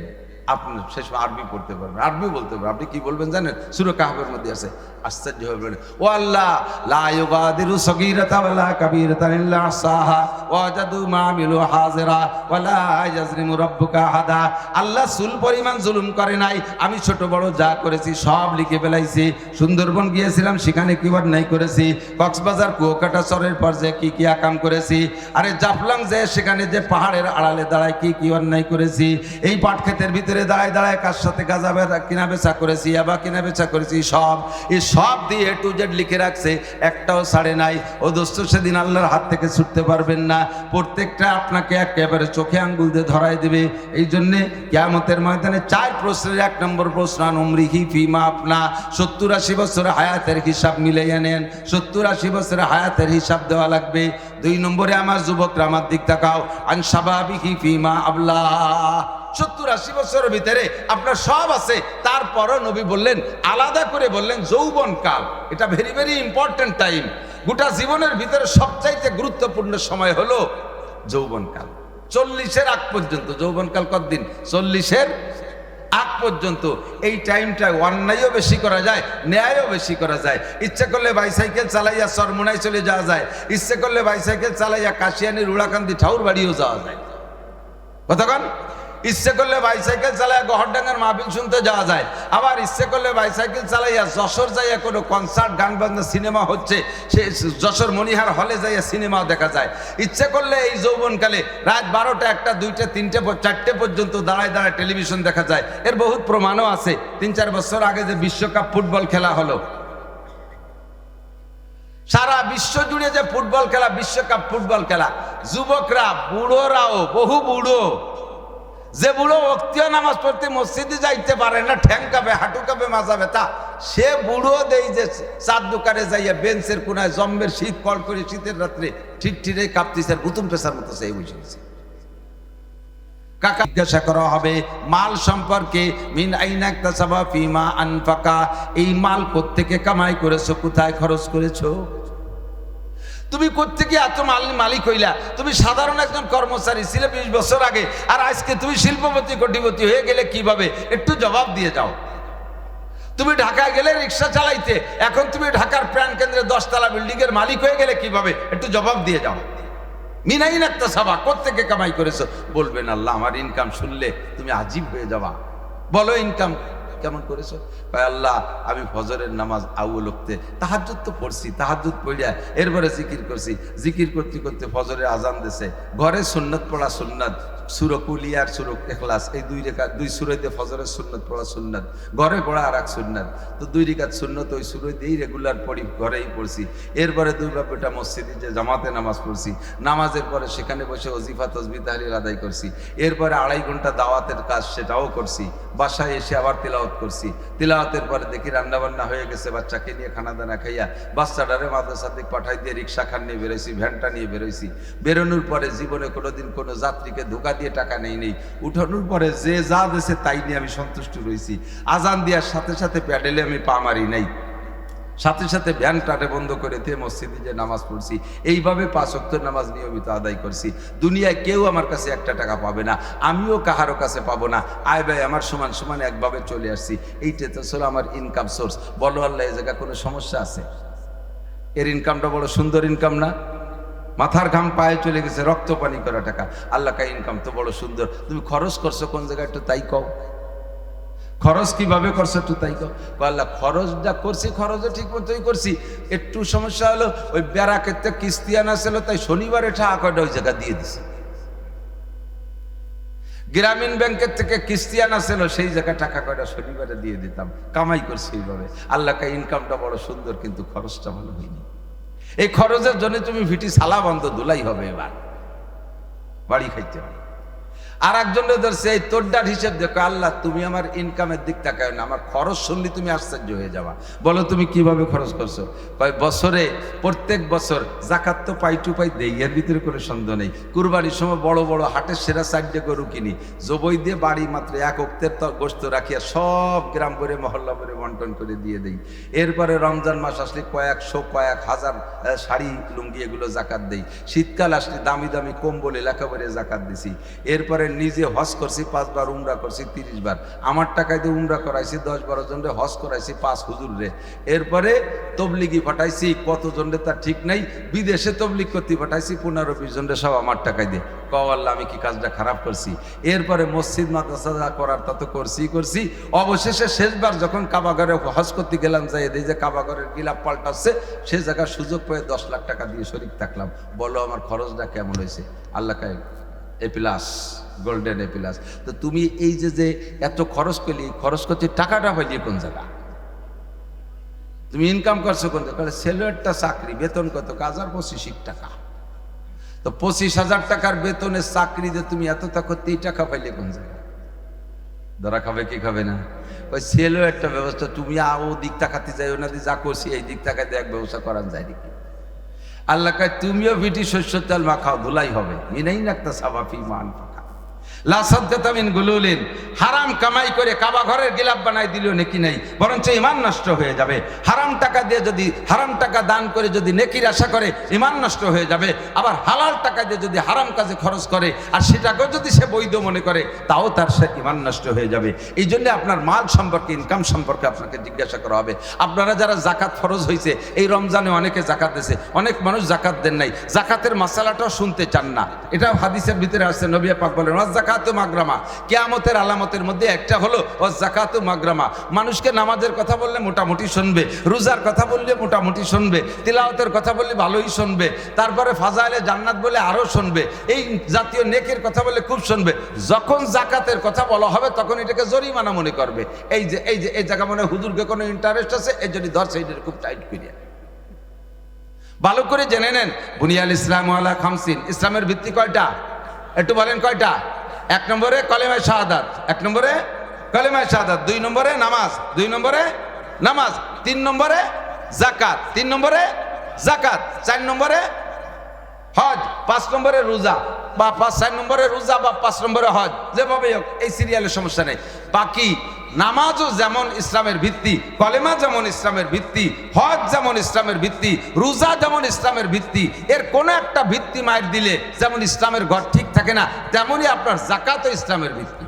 জাকাত 2 প্রকার, কথা বলবো। জাকাত 2 ধরনের, একটা হলো নগদ অর্থের উপরে জাকাত, এটার হিসাব করা হয় স্বর্ণ দিয়ে, যেহেতু সেই কালে লেনদেন হতো, টাকা ছিল স্বর্ণ আর রূপার, এই জন্য সেই স্বর্ণ আর রূপার টাকার সাথে জাকাতের হিসাবটা কুরআন হাদিসের ভিতরে আসছে। 52.5 ভরি রূপা সর্বনিম্ন, 52.5 ভরি রূপা যদি কের ঘরে থাকে, অথবা 52.5 ভরি রূপায় যে দাম, যদি 1 ভরি রূপার দাম হয় 2000 টাকা, 52.5 ভরি রূপার দাম হবে 1,05,000 টাকা। এই 1,05,000 টাকা আপনার রমজানের পরে শাওয়াল মাসের 1 তারিখ, আরবি মাস হিসেবে বলতেছি, রমজানের পরে শাওয়াল মাসের 1 তারিখে 1,05,000 টাকা আপনার কাছে নগদ ক্যাশ আছে, অথবা ব্যাংকে আছে, ঘরে আছে বা ব্যাংকে আছে, অথবা এই টাকা আপনার দোকানে পুঁজি আছে, যেই দোকানদের ব্যবসা করে আপনি খেয়ে দিয়ে বেঁচে আছেন, দোকানের পুঁজি 1,05,000 টাকা আছে। যে কোনোভাবে 1,05,000 টাকা বা 52.5 ভরি রূপা যদি আপনার ঘরে থাকে, তাহলে আপনার এই টাকার উপরে 1 বছর অতিবাহিত হলে আগামী রমজান মাস শেষ হইতে হইতে এই টাকার উপরে 40 ভাগের 1 ভাগ জাকাত বের করা ফরজ। এই টাকার থেকে 40 ভাগের 1 ভাগ অর্থাৎ 1 লক্ষ টাকায় 2,500 টাকা। আপনি এই 365 দিন এই 1,05,000 টাকাকে যা খুশি তাই করতে পারতেন, সম্পূর্ণ দিয়ে আপনি জায়গা জমি কিনে ফেলতে পারতেন, ওই দিয়ে আপনি কাপড় চোপড় কিনে শেষ করতে পারতেন, খেয়ে দিয়ে শেষ করতে পারতেন, আল্লাহ হস্তক্ষেপ করতেন না। কিন্তু সব কাজ শেষ হয়ে যাওয়ার পরে, সমস্ত জরুরত মিটার পরে এই 1,05,000 টাকা যদি আপনার 1 বছরের পরে একদিন বেশি হয়ে যায়, যেদিন বেশি হবে ওই দিন ওর থেকে 40 ভাগের 1 ভাগ টাকা আপনার জন্য খাওয়া হারাম, আপনার ব্যবহার করা হারাম, ওই টাকা দিয়ে চাউল কিনা হারাম, ওই টাকা দিয়ে ডাউল কিনা হারাম, ওই 40 ভাগের 1 ভাগ যেটা অতিরিক্ত ওই টাকা দিয়ে আপনার পোশাক আশাক কিনা হারাম। কেমন হারাম? শুয়োরের গোস্ত খাওয়া যেমন হারাম, নিজেই পায়খানা করে খাওয়া যেমন হারাম, ওই রকম হারাম। আলহামদুলিল্লাহ। কি বুঝতেছে তা জানি, একটু কন্যা নাউজুবিল্লাহ। শুয়োরের গোস্ত খাইতে কেউ রাজি আছেন? শুকরের গোস্ত যেমন হারাম, এই 40 ভাগের 1 ভাগ ওইরকম হারাম। যদি আরো টাকা, সর্বনিম্ন পরিমাণ বলছি, এবার এই পরিমাণ টাকা ঈদুল ফিতরের রাত্রে আছে, আগে ছিল না। ঈদুল ফিতরের রাত্রে আছে, আগামীকালও থাকবে না, বা থাকবে কি থাকবে না আল্লাহ ভালো জানে। ঈদুল ফিতরের 1 রাত আপনার কাছে এই পরিমাণ টাকা আছে, তাহলে আপনার পর জাকাত ফরজ না, আপনার পর সদকা ফিতরা ওয়াজিব। সদকা ফিতরা ওয়াজিব। মাসালা বুঝছেন তো? একটা মাসালার দাম 60 বছর না, 60 লক্ষ বছর না হলে ইবাদতের চাইতে বেশি। বহুত মানুষ দোকানের 10-20 লাখ টাকার ব্যবসা বাণিজ্য আছে, ওই দোকানের ব্যবসা বাণিজ্যের টাকা দিয়ে সংসার চালাচ্ছে, ওই দোকানের মূল পুঁজিতে 10 লাখ টাকা আছে, এটার জাকাত দিতে হবে, এই কথা মানতে রাজি না, বুঝতে রাজি না। আপনার ওই মূলধনকে হিসাব করতে হবে, ওর থেকে 40 ভাগের 1 ভাগ। দোকানের ঘরের হিসাব হবে না, আপনার বিল্ডিং এর হিসাব হবে না, হবে হলো পুঁজি যেটা ব্যবহার করতেছেন রানিং মালের উপরে, ওইটা যদি আপনার এই জাকাত পরিমাণ মাল হয়। এবার 3 নম্বরে আসছে কুরবানি। কুরবানির দিন ঈদুল আজহার 10 তারিখ এবং 11-12 এই 3 দিন যদি আপনার কাছে ওই পরিমাণ টাকা জমা থাকে, 1,05,000 টাকা, এই 3 দিন আগেও ছিল না, পরে থাকবে কিনা তা জানি না, ওই 3 দিন যদি আপনার কাছে এই 1,05,000 টাকা পরিমাণ টাকা উপস্থিত থাকে, তাহলে আপনার পর কুরবানি ওয়াজিব। কুরবানি ওয়াজিব মানে বলে টাইরি গরু কুরবানি দিতে হবে তা না। কুরবানি ওয়াজিব মানে 40,000 টাকা যেটা ভাগ থাকতে হবে তা না। 6-7 ভাগে মিলে 5,000 টাকা করে দিলে 5-7 35,000, যদি কোনো মতে একটা গাভী হয় তবুও তার একটা ভাগ থাকলে আপনার কুরবানি আদায় হয়ে যাবে। 5,000 টাকা দিয়ে আপনি একটা ছাগল কিনে যদি দিতে পারেন 1 বছর বয়সী, তাও কুরবানি, তবে কুরবানি আপনার পর ওয়াজিব। কথা কি বুঝছেন? কুরবানি ওয়াজিব। এবার অনেকে আছে কোনো মতে খেয়ে দে সংসার চালাচ্ছে, বছর চলে যাচ্ছে কোনো মতে খেয়ে দে, অবশেষে যাইয়া একটা গরু পালছে, একটা ষাঁড় বাছুর কিনে এনে পালছিল, পালতে কুরবানির 2 দিন আগে হাটে সেটা বিক্রি করছে 2.5 লাখ টাকা। এই লোকটার কাছে অন্য কোনো ক্যাশ ক্যাপিটাল কিচ্ছু নাই, 2.5 লাখ টাকা কুরবানির গরু বেচার সাথে সাথে ওই দিন সেই লোকটা বড় লোক হয়ে গেছে। এবার ওই 2.5 লাখ টাকার থেকে তার কুরবানি দিতে হবে। এখনকার যদি 2.5 লাখ টাকা দিয়ে কুরবানি দিলি তো সে কুরবানি দিয়ে দেওয়াই উচিত ছিল। আপনার কাছে আল্লাহ অত খানিক চায় না। 2.5 লাখ টাকার ভিতরে সব টাকা রেখে দেন, ওর ভিতরে 10,000 টাকা দিয়ে একটা ছাগল কিনে দিয়ে দেন। যদি কোনো ব্যক্তি তৌফিকের খাটোর থাকার সত্ত্বেও কুরবানি করার ইচ্ছা করে আর কুরবানি কষ্ট করে দিয়ে দেয়, এবছর একটু কম আছে, তারপরও কোনো মতে কষ্ট করে কুরবানি দিয়ে দেয়, আল্লাহ তাআলা আগামী বছর তার কুরবানির তৌফিক আরো বাড়াইয়া দেয়। কাজেই এই মালি জাকাত এটা আপনার পর ফরজ ছিল। আপনি কয়জনে আদায় করছেন? রমজান মাসে কিছু শাড়ি কাপড় দেয়, কিছু লুঙ্গি দেয়। আমি মাঝে মাঝে বলে থাকি, চোখের সামনে তো দেখি এই শাড়ি আর লুঙ্গির কোয়ালিটি কেমন, আপনাদের দিক কেমন আমি জানি না, হয়তো আমাদের শাহিন ভাই উনি তো ভালো মানুষ, ওনার মনও বড়, উনি ভালো তা দিতে পারে। বহুত বড় লোককে শাড়ি আর লুঙ্গি, জাকাতের লুঙ্গি, যেই লুঙ্গিরে 2-3 ধোয়ার পরে এরপরে আর ওতে মাড় থাকে না।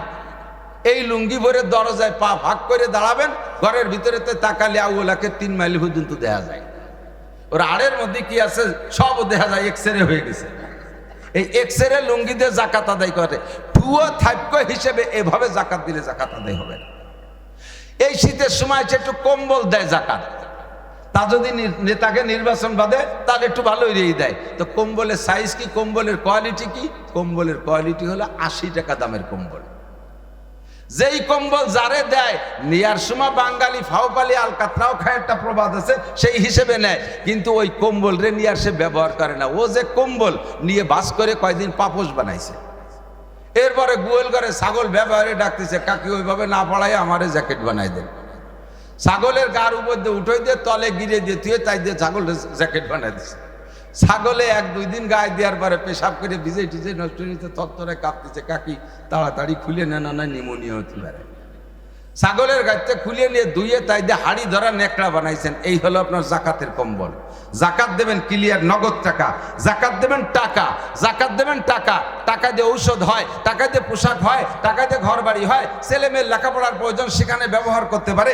জাকাত দেবেন নগদ টাকা। আপনার কাপড় কিনে দেওয়ার দরকার নাই, ওই লোকের কাপড়ের দরকার না, আপনি কাপড় দিয়ে রাখছেন, তার তো কাপড়ের প্রয়োজন না, অথচ তার চিনি সীমাই নাই, অথচ সে আজকের দিনের ঈদের দিনে চাউল কেনার টাকা নাই, তার ঈদের দিন 2 কেজি গোস্ত কিনবে সেই টাকা নাই, আপনি তার এখন কাপড় দিয়ে এখন শাল দিয়ে বসাই দিয়ে দিয়েছেন। জাকাত দিবেন নগদ টাকা। আর জাকাত দিতে যাকে দেবেন তারে বাড়ি রেখে আনবেন না। এদিক তাকান, জাকাত যারে দেবেন তারে বাড়ি রেখে আনবেন না, এলাকায় মাইকিং করে আইনিয়া ক্যামেরা করে সেগুলো সার্কুলার দেবেন না। জাকাত যারে দেবেন তার বাড়ি যেয়ে জাকাত দেবেন। প্রত্যেক ইবাদতের একটা ফিল্ড আছে, ইবাদতের ফিল্ড আছে। জুমার নামাজ আদায় করতে কোন জায়গা যাওয়া লাগে একটু বলেন না, কোন জায়গা? ঈদের নামাজ আদায় করতে কোথায় যাওয়া লাগে? হজ আদায় করতে কোথায় যাওয়া লাগে? মক্কা মদিনায়। কথা বলেন ঠিক না? এই তো, তাহলে এই ইবাদতগুলোর ফিল্ড ওই জায়গা। এখন আপনি যদি কোন যে আমি বড় লোক মানুষ, আমি মসজিদে যেতে পারবো না, জুমার নামাজ আদায় করবো, মসজিদ আমার বাড়ি আসুক। আমি অসুস্থ মানুষ, দুর্বল মানুষ, আমি হজ করতে মক্কা যেতে পারবো না, কাবা ঘর আমার বাড়ি আসুক, আসবে? কতক্ষণ আমরা কয় বাপ বেটা এখন যাইতে পারতেছি না ঈদগাহ আমাকে উঠোনের পর আসুক, আমরা হেঁটে নামাজ পড়ে দেবো, এরকম? তাহলে এইসব ইবাদত করতে যদি মসজিদ আপনার বাড়ি না যায়, ঈদগাহ আপনার বাড়ি না আসে, কাবা ঘর আপনার বাড়ি না আসে, তাহলে ফরজ হজ আর জাকাত আর এগুলো কি বলা হয়, ফরজ হজ নামাজ, এগুলো আদায় করতে সেই ফিল্ড যদি আপনার বাড়ি না আসে, তাহলে জাকাত আদায় করার ফিল্ড হলো গরিব গুরাবা, তাদেরকে কোন আপনি বাড়ি ডেকে নিয়ে আসেন। জাকাত আদায় করতে প্রত্যেকের বাড়ি যাবেন, যাইয়ে তারা সুন্দর করে যত্ন সহকারে জাকাত দেবেন। কুরবানির গোশত বাড়ি বাড়ি যে আগায় দিয়ে আসবেন। কেন গরিব আপনার বাড়ি আসবে? বড় গরু একটা কুরবানি দিয়েছে, এটা ঠিক আছে, বড় গরু কুরবানি দিয়েছে, হাদিসে আছে সাম্মিনু দুহায়াকুম ফাইন্নাহু মাতায়াকুম, তোমরা কুরবানির জন্তুকে মোটা করো। কুরবানির জন্তুর গায়ে যত রক্ত আর গোশত আর লোম বেশি হবে তত তোমার নেকি বেশি হবে। সুবহানাল্লাহ। তো গরু বড় একটা কুরবানি দিয়েছে, কিন্তু তার মাটিয়ে পরান সিনিয়ে ফাঁসাইতে, সিনির গোশত সুট মুট কলিজা গিলু মিলু সব গামলা ভরে নিয়ে জিন্দা কবরের মধ্যে ঢুইছে। জিন্দা কবর চেনেন? ডিপ ফ্রিজ এই ডিপ ফ্রিজ জিন্দা কবরের টাইনে বানাইয়া আগে টাইনে তার ভিতরে ঢুকাইছে গাদাইয়া। এরপরে কিছু গিরিয়ে গুড়ি এই বাল্যবাসের আহিয়ে গিরিয়ে এইগুলো নিয়ে আড্ডি গুড্ডি নিয়ে বসছে মানুষে গরিব গুড়াবাগে দেওয়ার জন্য। গরিব মানুষ পলিথিনের একটু গোস্ত কালেকশন করতে আর একখান ছাড়িয়ে দিয়েছে, কেয়ার কেরায় ফাড়িয়ে তার আগের গোস্ত ঢুকে মাটিতে উড়ে গেছে। ও কয় আল্লাহ তুমি কোন শয়তান রে কুরবানি দেওয়ার তৌফিক দিয়েছ, আমার পলিথিন ছিঁড়ে ফেলাইছে, আমার গোস্ত ফেলাই দিছে। আল্লাহ কয় মন খারাপ করিস না, বেশি দেরি নাই, ওর ওই ব্যাগ নিয়ে রাস্তায় নামাই দিচ্ছি। আল্লাহ পাকের বেশিক্ষণ লাগে না, আপনাকেও দাঁড়ে দাঁড়ে ব্যাগ হাতে করে গোস্ত কালেকশনের জন্য ঘুরাইতে পারে কি পারে না? এই জন্য গোস্ত দেবেন ক্লিয়ার, যত গোস্ত হবে গিলুডা পর্যন্ত 3 ভাগ করবেন, মাঠে পড়েন কলিজা পর্যন্ত 3 ভাগ করবেন, সম্পূর্ণ 3 ভাগ করে সুন্দর করে গোস্ত দিয়ে হাড্ডি দিয়ে যত্ন সহকারে প্যাকেট করে করে মানুষের হাতে পারলে বাড়ি পৌঁছায় দেবেন। যদি সম্ভব না হয় যত্ন সহকারে নিয়ে বসবেন যেন গরিব গুরাবা আসে। গরিব মানুষের একটা স্বভাব আছে, ফকিরদের একটা স্বভাব আছে, ভিক্ষুকদের একটা স্বভাব আছে। কি স্বভাব জানেন? ওরা নিজেরা বড় লোক আর দোয়া আরে না কোনোদিন।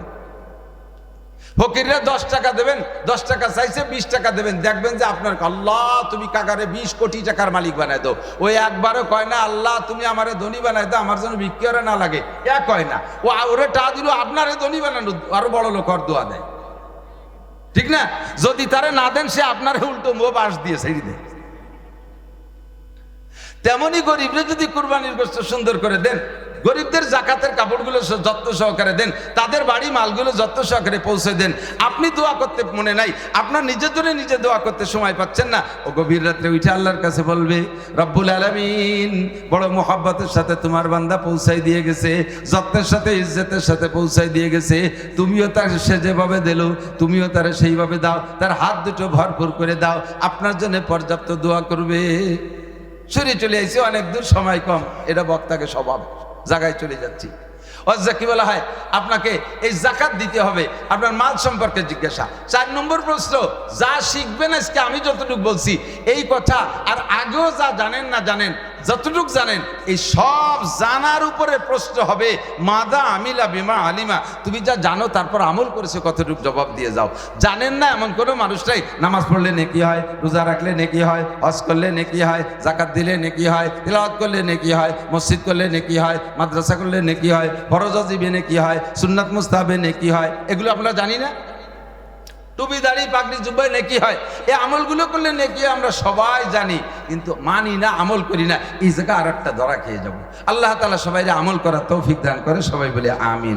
তো আল্লাহ পাক বলেন, যদি দুনিয়ার মানুষ আমাকে বিশ্বাস করে আর ভয় পায়, কি ভয়? এই চার প্রশ্নের ভয় পায়। যদি বিশ্বাস করে আর ভয় পায়, তাহলে এই দুটো কাজ যদি ভিতরে থাকে, ওই লোকটা খেয়াল করে না, যেই লোকটার ভিতরে আল্লাহর সামনে দাঁড়াইয়া চার প্রশ্নের জবাব দেওয়ার ভয় আছে, ওই লোকটা ইচ্ছাকৃতভাবে আমার বিশ্বাস কবিরা তো দূরের কথা, কোনো সগীরা গুনাহ মনের ভুলেও সে করতে পারে না। কতক্ষণ? আমি যদি আপনাদেরকে জিজ্ঞেস করি আল্লাহকে বিশ্বাস করেন, শতভাগ হাত জাগাবেন। আমি যদি জিজ্ঞেস করি আল্লাহকে ভয় পান, শতভাগ হাত উঠাবেন যে আল্লাহকে ভয় পাই। অথচ আল্লাহকে ভয় যে পান না, এরও প্রমাণ আছে। যেই ব্যক্তি আল্লাহকে ভয় পায়, ওই লোকটা নামাজ ছাড়তে পারে না। যেই লোকটা আল্লাহরে ভয় পায়, ওই লোকটা বেপরদা করতে পারে না। যেই লোকটা আল্লাহকে ভয় পায়, ওই লোকটা সুদ খাইতে পারে না, ওই লোকটা ঘুষ খাইতে পারে না, জিনা করতে পারে না, মিথ্যা কথা বলতে পারে না, আইল ঠেলতে পারে না, ওই লোকটা মানুষের হক নষ্ট করতে পারে না, দোকা ফাঁকিবাজি করতে পারে না, কারণ আল্লাহর ভয় তার অন্তরে আছে।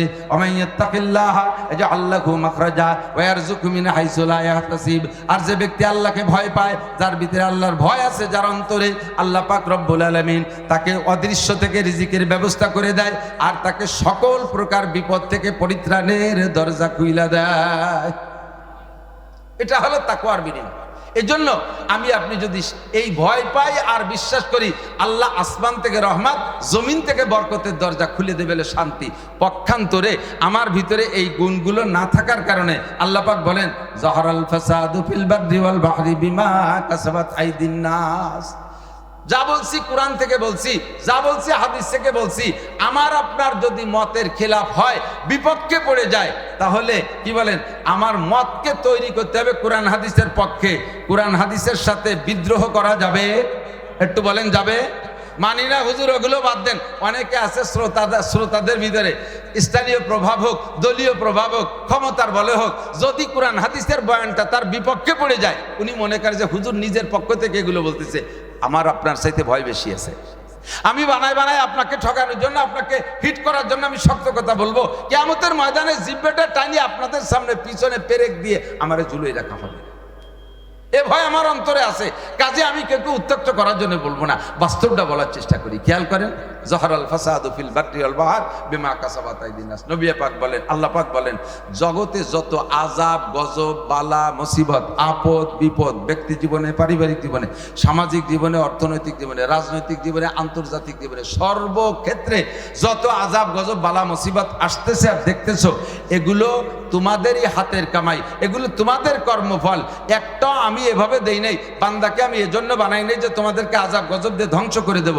তোমাদেরকে সুখে শান্তিতে থাকার জন্য আমি সৃষ্টি করেছি, এবং তোমাদের সুখে শান্তিতে থাকার জন্য অসংখ্য আসবাব আর নিয়ামতরা যে আমি আল্লাহ তাআলা তৈরি করেছি।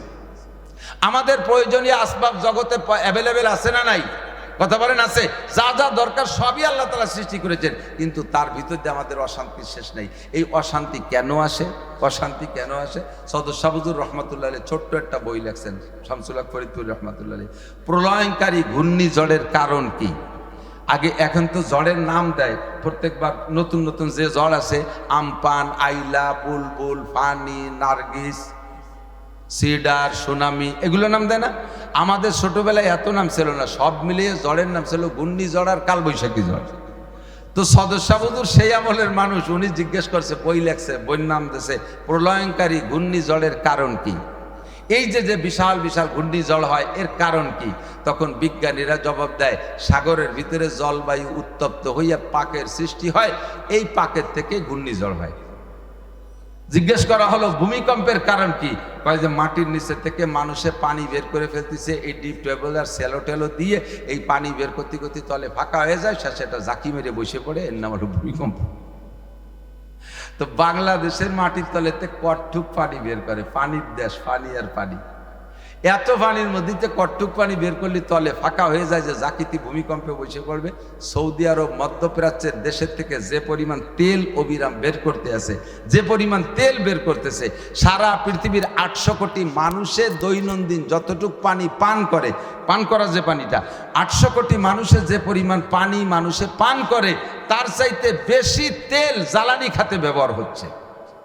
আর এই তেল তো এরকম নদ নদী সাগর খালবিলের মতো না, এটা মাটির তল থেকে বের করতেছে। তা মাটির নিচে থেকে এই বছরের পর বছর শত শত বছর ধরে তেল বের করতেছে। সে মধ্যপ্রাচ্যে সেই সব জায়গাতে ভূমিকম্প হয় না। তুরস্কে তেল নাই, সে জায়গা সেবার ভূমিকম্প হয়ে বসে গেল। সৌদি আরব, কাতার, কুয়েত, দুবাই, ওমান, এ সব তো তেলের দেশ, সে জায়গা তো ভূমিকম্প হয় না। তাহলে বলেন তো ভূমিকম্পের কারণ কি আর ঘূর্ণিঝড়ের কারণ কি? আল্লাহ পাক বলেন যহরাল ফাসাদু ফিল বাররি ওয়াল বাহর বিমা কাসাবাত আইদিন নাস। জলে আর স্থলে যত আযাব আর গজব দেখো, এগুলো সবই তোমাদের হাতের কামাই, এগুলো সব তোমাদের হাতের কামাই। হাতের কি কামাই? তোমরা যে অন্যায় করো, অন্যায়ের বিচার হিসেবে আল্লাহ পাক জাগতিকভাবে সমস্ত আযাব গজব তোমাদেরকে দিয়ে থাকে। তোমরা অন্যায় করো, তাই অন্যায়ের বিচার।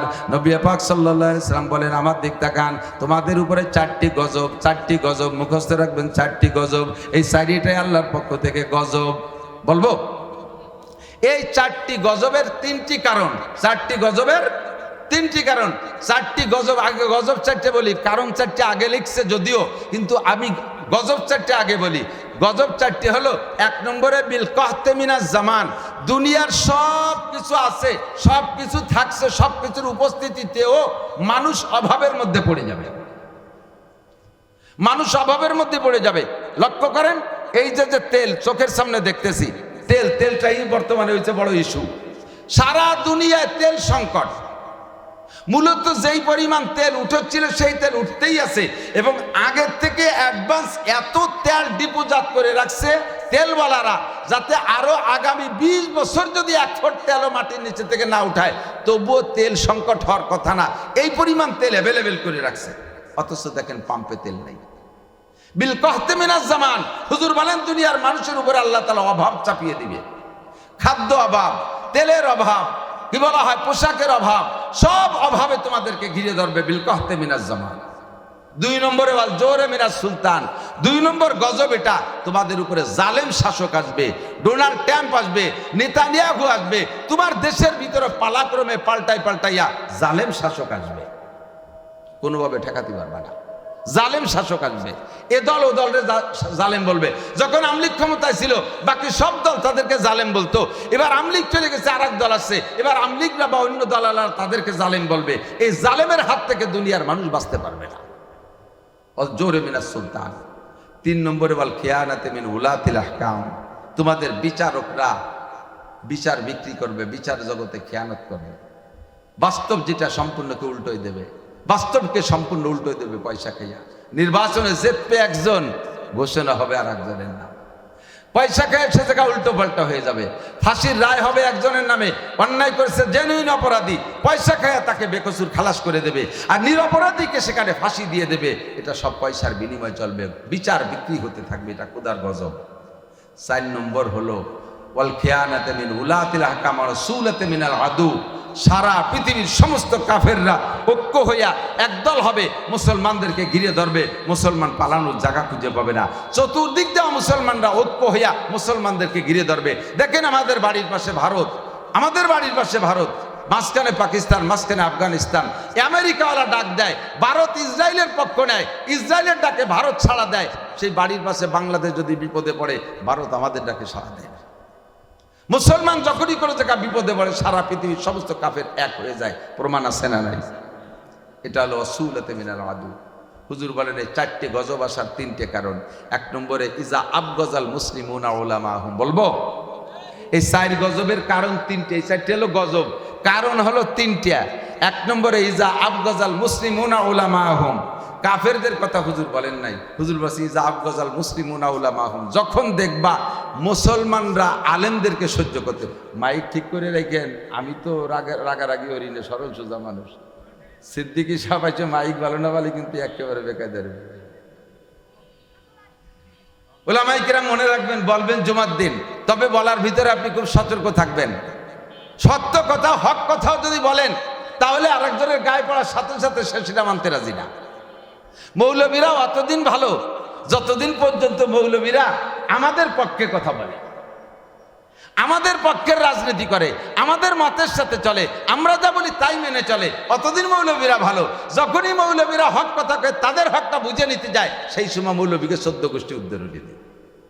হুজুর বলেন 1 নম্বর অন্যায় হলো ইজাব গাজাল মুসলিমুনা উলামাহুম, যখন মুসলমানরা আলেমদেরকে সহ্য করতে পারবে না, আলেমদের বরদাস্ত করতে পারবে না, রাজনৈতিক কারণে হোক, সমাজনীতিতে হোক, আর পারিবারিক দ্বন্দ্ব কলহে হোক, যে কোনো কারণেই হোক না কেন, মুসলমানদেরকে সহ্য করতে পারবে না, আলেমদেরকে বরদাস্ত করতে পারবে না, নিজের সন্তানদেরকে আলেম বানাইতে যাবে না, ভাই বিরাদার আলেম হলে তাদেরকে বরদাস্ত করতে পারবে না। এরকম যখন আলেমদেরকে সহ্য করতে পারবে না, 1 নম্বর অন্যায়।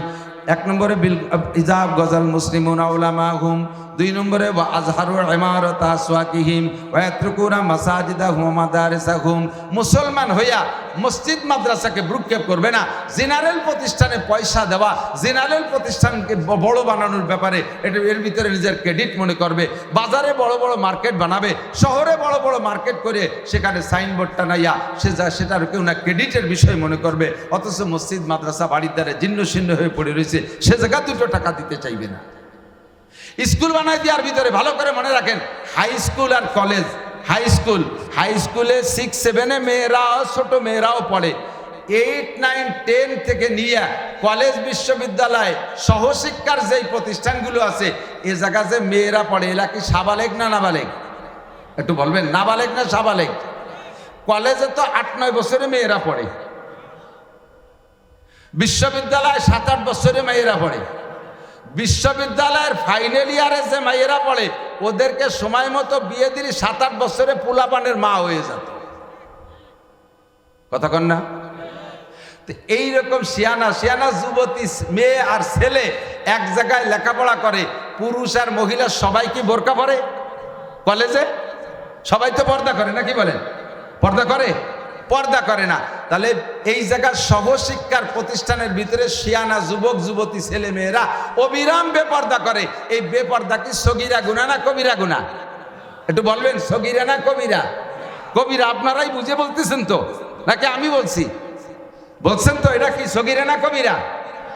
এর মাইয়া, ওর ছেলে, এর বোন, ওর ভাই, এভাবে যদি মিলেমিশে একসাথে হজবরল উঠা বসা করে, এই যে বেপর্দার পরিবেশ, এই যে বেপর্দা, নজরে নজরে জিনার গুনাহ, এটা কি সগীরা গুনাহ না কবিরা গুনাহ? এই কবিরা গুনাহ অবিরাম ইনকাম করার প্রতিষ্ঠানের নাম কলেজ আর বিশ্ববিদ্যালয়। এই কলেজ আর বিশ্ববিদ্যালয় বানাইয়া খুব ক্রেডিট ছাড়ে, আমি কলেজ করেছি, আমি বিশ্ববিদ্যালয় করেছি, আমি প্রাইভেট কলেজ করেছি, এটা আব্বার নামে করেছি, ওটা মার নামে করেছি। তার মানে তোমার আব্বা আর মার নামে দলিল করে দেছো, সাইনবোর্ড লিখে দেছো, আব্বা মার নামে এই কলেজ, আব্বা মার নামে এই বিশ্ববিদ্যালয়। ওই জায়গা কিয়ামত পর্যন্ত, যতদিন পর্যন্ত যুবক যুবতীর আনাগুনায় আর তাদের এই দেখা সাক্ষাৎ আর ঠেলাঠেলি ধাক্কা ধাক্কিতে যত জিনার গুনাহ হবে, আল্লাহর কসম তোমার অক্ষ হিসেবে তোমার আব্বা মা কবরে বসে পাইতে থাকবে। তুমিও খালি হাতে যাবা না, তুমিও ভালোই বাবা, প্রথম তোমার আমল নামে জমা। কথা বলেন, মিথ্যে কথা বলছি? বুঝিয়ে শুনিয়ে এত চোখে আঙ্গুল যে বুঝাই দিলাম, এরপরেও মানুষ সেই প্রতিষ্ঠান করার ভিতরে ক্রেডিট জানে, এবং প্রতিষ্ঠান কর্নেওয়ালারা যাইয়া আমাকে মাদ্রাসা কর্নেওয়ালা শাহিন ভাইটা ইন্দ্রজরা কিছু আল্লাহওয়ালা দিনদার পয়সাওয়ালা মানুষ মাদ্রাসা করে, তাদেরকে ঠাট্টা করে, ক্রিটিসাইজ করে, ওই খয়রাইতে বিদ্যের প্রতিষ্ঠান বানাইছে। ওতে কি হয়? ইদানিং ফেসবুকে দেখি কয় পণ্ডিত লিখতেছে, যেখানে ইরানওয়ালারা ব্যালিস্টিক ক্ষেপণাস্ত্র বানাচ্ছে, তারা খাইবার বানাচ্ছে, তারা তাবুক বানাচ্ছে, ইত্যাদি ইত্যাদি ক্ষেপণাস্ত্র বানাচ্ছে, সেখানে আমাদের দেশের মৌলবীরা জাকাতের টাকা আদায় করার জন্য ধান্দায় ঘুরে বেড়াচ্ছে। আমরা কওমি হুজুররা জাকাতের টাকা আদায় করার ধান্দায় ঘুরে বেড়াচ্ছি, আমাকে এইগুলো ঠাট্টা করতেছে। আচ্ছা ঠিক আছে, আমরা জাকাতের টাকা আদায় করার ধান্দায় আছি, ঠিক আছে, এ দোষ আমাদের আছে।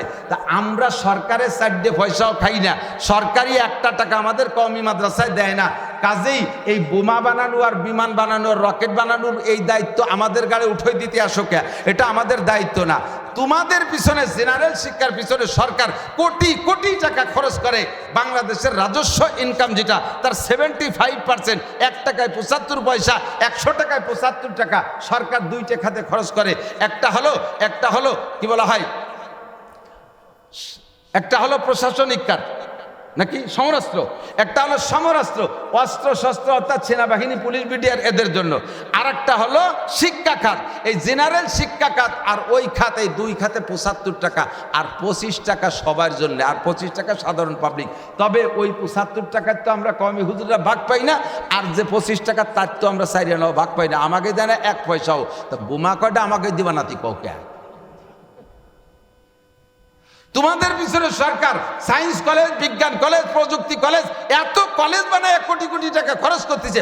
তোমরা কি গোড়ার ডিম বানায় দেখাইছো? একটা সুর ভাষা ফুটোতি, তাও ইন্ডিয়া পাঠানো লাগে, সুর ভাষাটাও ফুটোতি পারো না। তোমরা চুনছুটাই যে টুল্লা বানায় একটা গুলি বানাতে পারো না, একটা ইয়ারগানের গুলি বানাতে পারো না।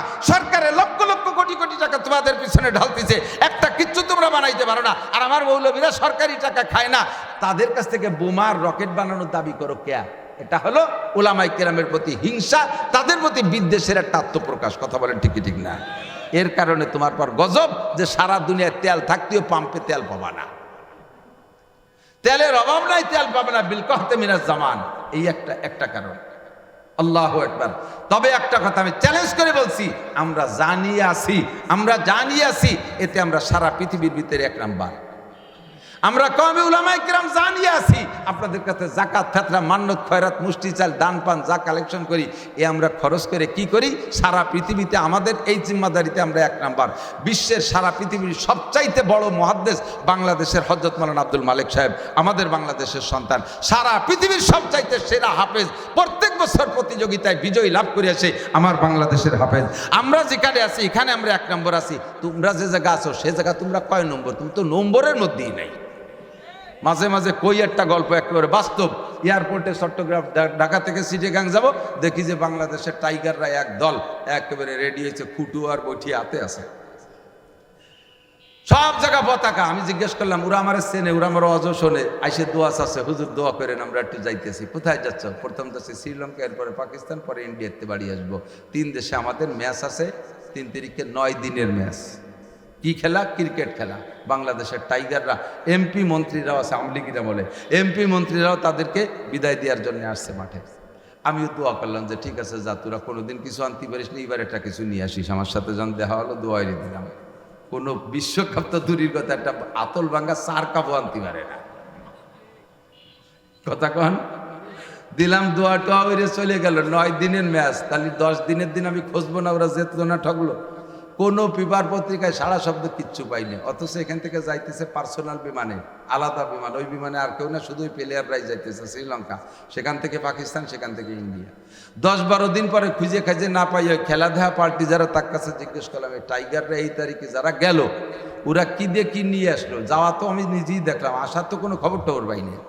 কয় যে সব জায়গা ঠকিয়ে গেছে, পরে এই পাশে মনে হয় ব্যানে টেনে চলিয়ে আইছে, এই যে নিকটের ভাই। আমার সালে আহমদ তাকরিম মক্কার কাবা ঘরের পাশে বৈশা, আমি সে জায়গায় এবারও দেখে আসছি, যে জায়গায় প্রতিযোগিতা হয় হেরেম শরীফের ভিতরে, যে জায়গায় জিব্রাইল আসছে, যে জায়গায় নবী পাক বসছে, যে জায়গায় 100 লক্ষ সাহাবার কদম বিচরণ হয়েছে, সেই জায়গায় বসে সালে আহমদ তাকরিমরা প্রত্যেক বছর ফার্স্ট হইয়া সারা পৃথিবীর সেরা প্রতিযোগিতা হইয়া 1 নম্বর পুরস্কার নিয়ে আসে। আমরা আপনাদের পয়সা জলে দেই না, আমাদের টাকা বৃথা যায় না।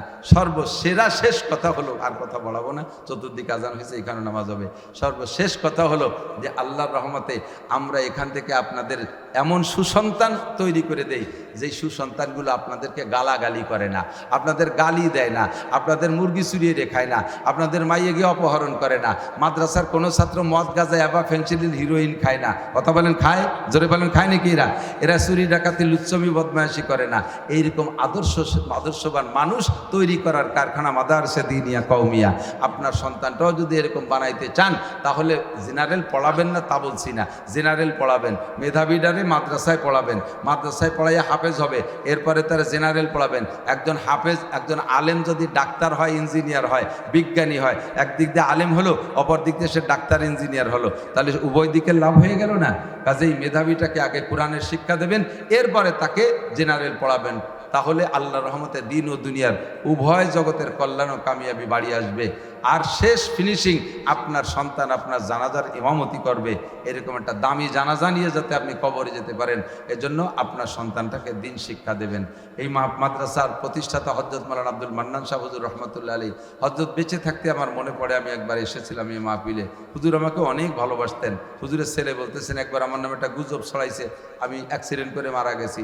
শুনে হুজুর ওনার ছেলেকে বলছে তুমি ফোন দাও তো, হুজুর বলে মারা গেছেন, হুজুর বেঁচে আছেন, কে কান্না কান্না কণ্ঠেই বলতেছিলেন। পরে বলে আমি আমার সাথে ফোনে কথা হলো, আমি না আমি বেঁচে আছি, ভালো আছি, কোনো দুর্ঘটনা ঘটে নাই। তো এইভাবে উলামায়ে কেরামকে হুজুর ভালোবাসতেন। হুজুরের রেখে যাওয়া প্রতিষ্ঠান ওলি আল্লাহ আপনাদের পাশে শুয়ে আছে, তার পাশে আপনারা এখানে আসা যাওয়া করবেন, মাদ্রাসার সার্বিক খোঁজ খবর রাখবেন। মৌসুমি ফসল যে কথাটা বলতে যে সরে চলে গেছি, টাকার জাকাত তো বলছি, মৌসুমি যে ফসল হয়, ইরি ধানের 40 ভাগের 1 ভাগ আপনার নিজের ক্ষেতে যদি 1 কেজিও হয়, ওই 1 কেজির 40 ভাগের 1 ভাগ খাওয়া আপনার জন্য হারাম, ওইটা গরিবরে দিয়ে দিতে হবে, ওইটা আপনার জন্য হারাম। 40 মণ হইলে 1 মণ আপনার জন্য হারাম, 39 মণ আপনি ব্যবহার করবেন, 1 মণ ব্যবহার করতে পারবেন না। 40 মণ পাট হইলে তার 1 মণ পাট গরিবের হক, আপনি ব্যবহার করতে পারবেন না। 40 মণ কলই হইলে তার 1 মণ কলই গরিবের হক, যদি 40 কেজি হয় তাহলে তার 1 কেজি গরিবের হক। এবার কোন গরিবরে দেবেন? যেই গরিব আপনার এই চাল ডাল খাইয়া 2 পারা কোরআন শরীফ পড়ে, তাকে দিলে ভাগ কেমন লাগবে? আর যেই গরিবরে দিলে সেই গরিব ওই চাল ডাল ওইগুলো বিক্রি করিয়া, ধান পাট বিক্রি করে বেড়া ক্যাডামস কারিতাস বিআর দেবী স্বনির্ভর জাগরণী চক্রের কিস্তি পরিশোধ করবে, অথবা পুঁজি গুছাইয়া সে সুদীর পর লাগাই দেবে, অথবা সেই টাকা দিয়ে বিড়ি সিগারেট উক্কা মুক্কা কিনে খাবে। এইরকম কারে দিলি ভালো মনে হয় সেটা আপনি বিবেক বিবেচনা করে দেবেন। আমরা মাদ্রাসায় ছাত্রদেরকে রাখি, অধিকাংশ গরিবের পোলাপান এতিম অসহায়রাই আমাদের এখানে বেশি আসে, অভাবী গরিবরা বেশি আসে। আপনাদের এই সামান্য সামান্য জমা করে আল্লাহর রহমতে এখান থেকে হক্কানি রব্বানি বড় বড় আলেম তৈরি হচ্ছে, কিয়ামত পর্যন্ত এর ধারাবাহিকতা চালু থাকবে, আর আপনারা কবরে বসে নেকি পাইতে থাকবেন। আল্লাহ তাআলা আমাদের এই প্রতিষ্ঠান, আমাদের আজকে আলোচনা, আমাদের আজকে শোনাশুনি কবুল করে নিক, এবং শোনা এবং বলার পর আমাদের সকলকে আমল করার তৌফিক দান করুন, সবাই বলি আমিন। ভাই আপনাদের পাশে আছে, উনি অনেক মাদ্রাসায় দেয়, ইতিমধ্যে আমার মাদ্রাসায়ও রমজানের আগের থেকে ভিতর পর্যন্ত 70,000 টাকা দিছে ভাই আমার মাদ্রাসায়, আরও দেয়, এরকম বহু মাদ্রাসা উনি দিয়ে থাকেন। এমন একজন মানুষের পাশে পেয়েছেন, সব ওনার ঘাড়ে উঠে দেবেন না, সব ওনার কাঁধে চড়াই দেবেন না। আমরা আপনারা সবাই মাদ্রাসার সাথে থাকবো তো ইনশাআল্লাহ? একটু সাক্ষী দেই, একটু হাত জায়গায় দেখাই, মাদ্রাসার সাথে থাকবো। ধান দিয়ে, চাউল দিয়ে, কুরবানির চামড়া দিয়ে, জাকাতের টাকা দিয়ে, যা কিছু আছে অন্যান্যটা দান অনুদান দিয়ে মাদ্রাসার পাশে থাকবেন তো ইনশাআল্লাহ? আল্লাহ সবাইকে কবুল করুক। সুবহানাল্লাহি ওয়া বিহামদিহি, সুবহানাল্লাহিল আযীম, সুবহানাকাল্লাহুম্মা ওয়া বিহামদিকা আশহাদু আল্লা ইলাহা ইল্লা আনতা।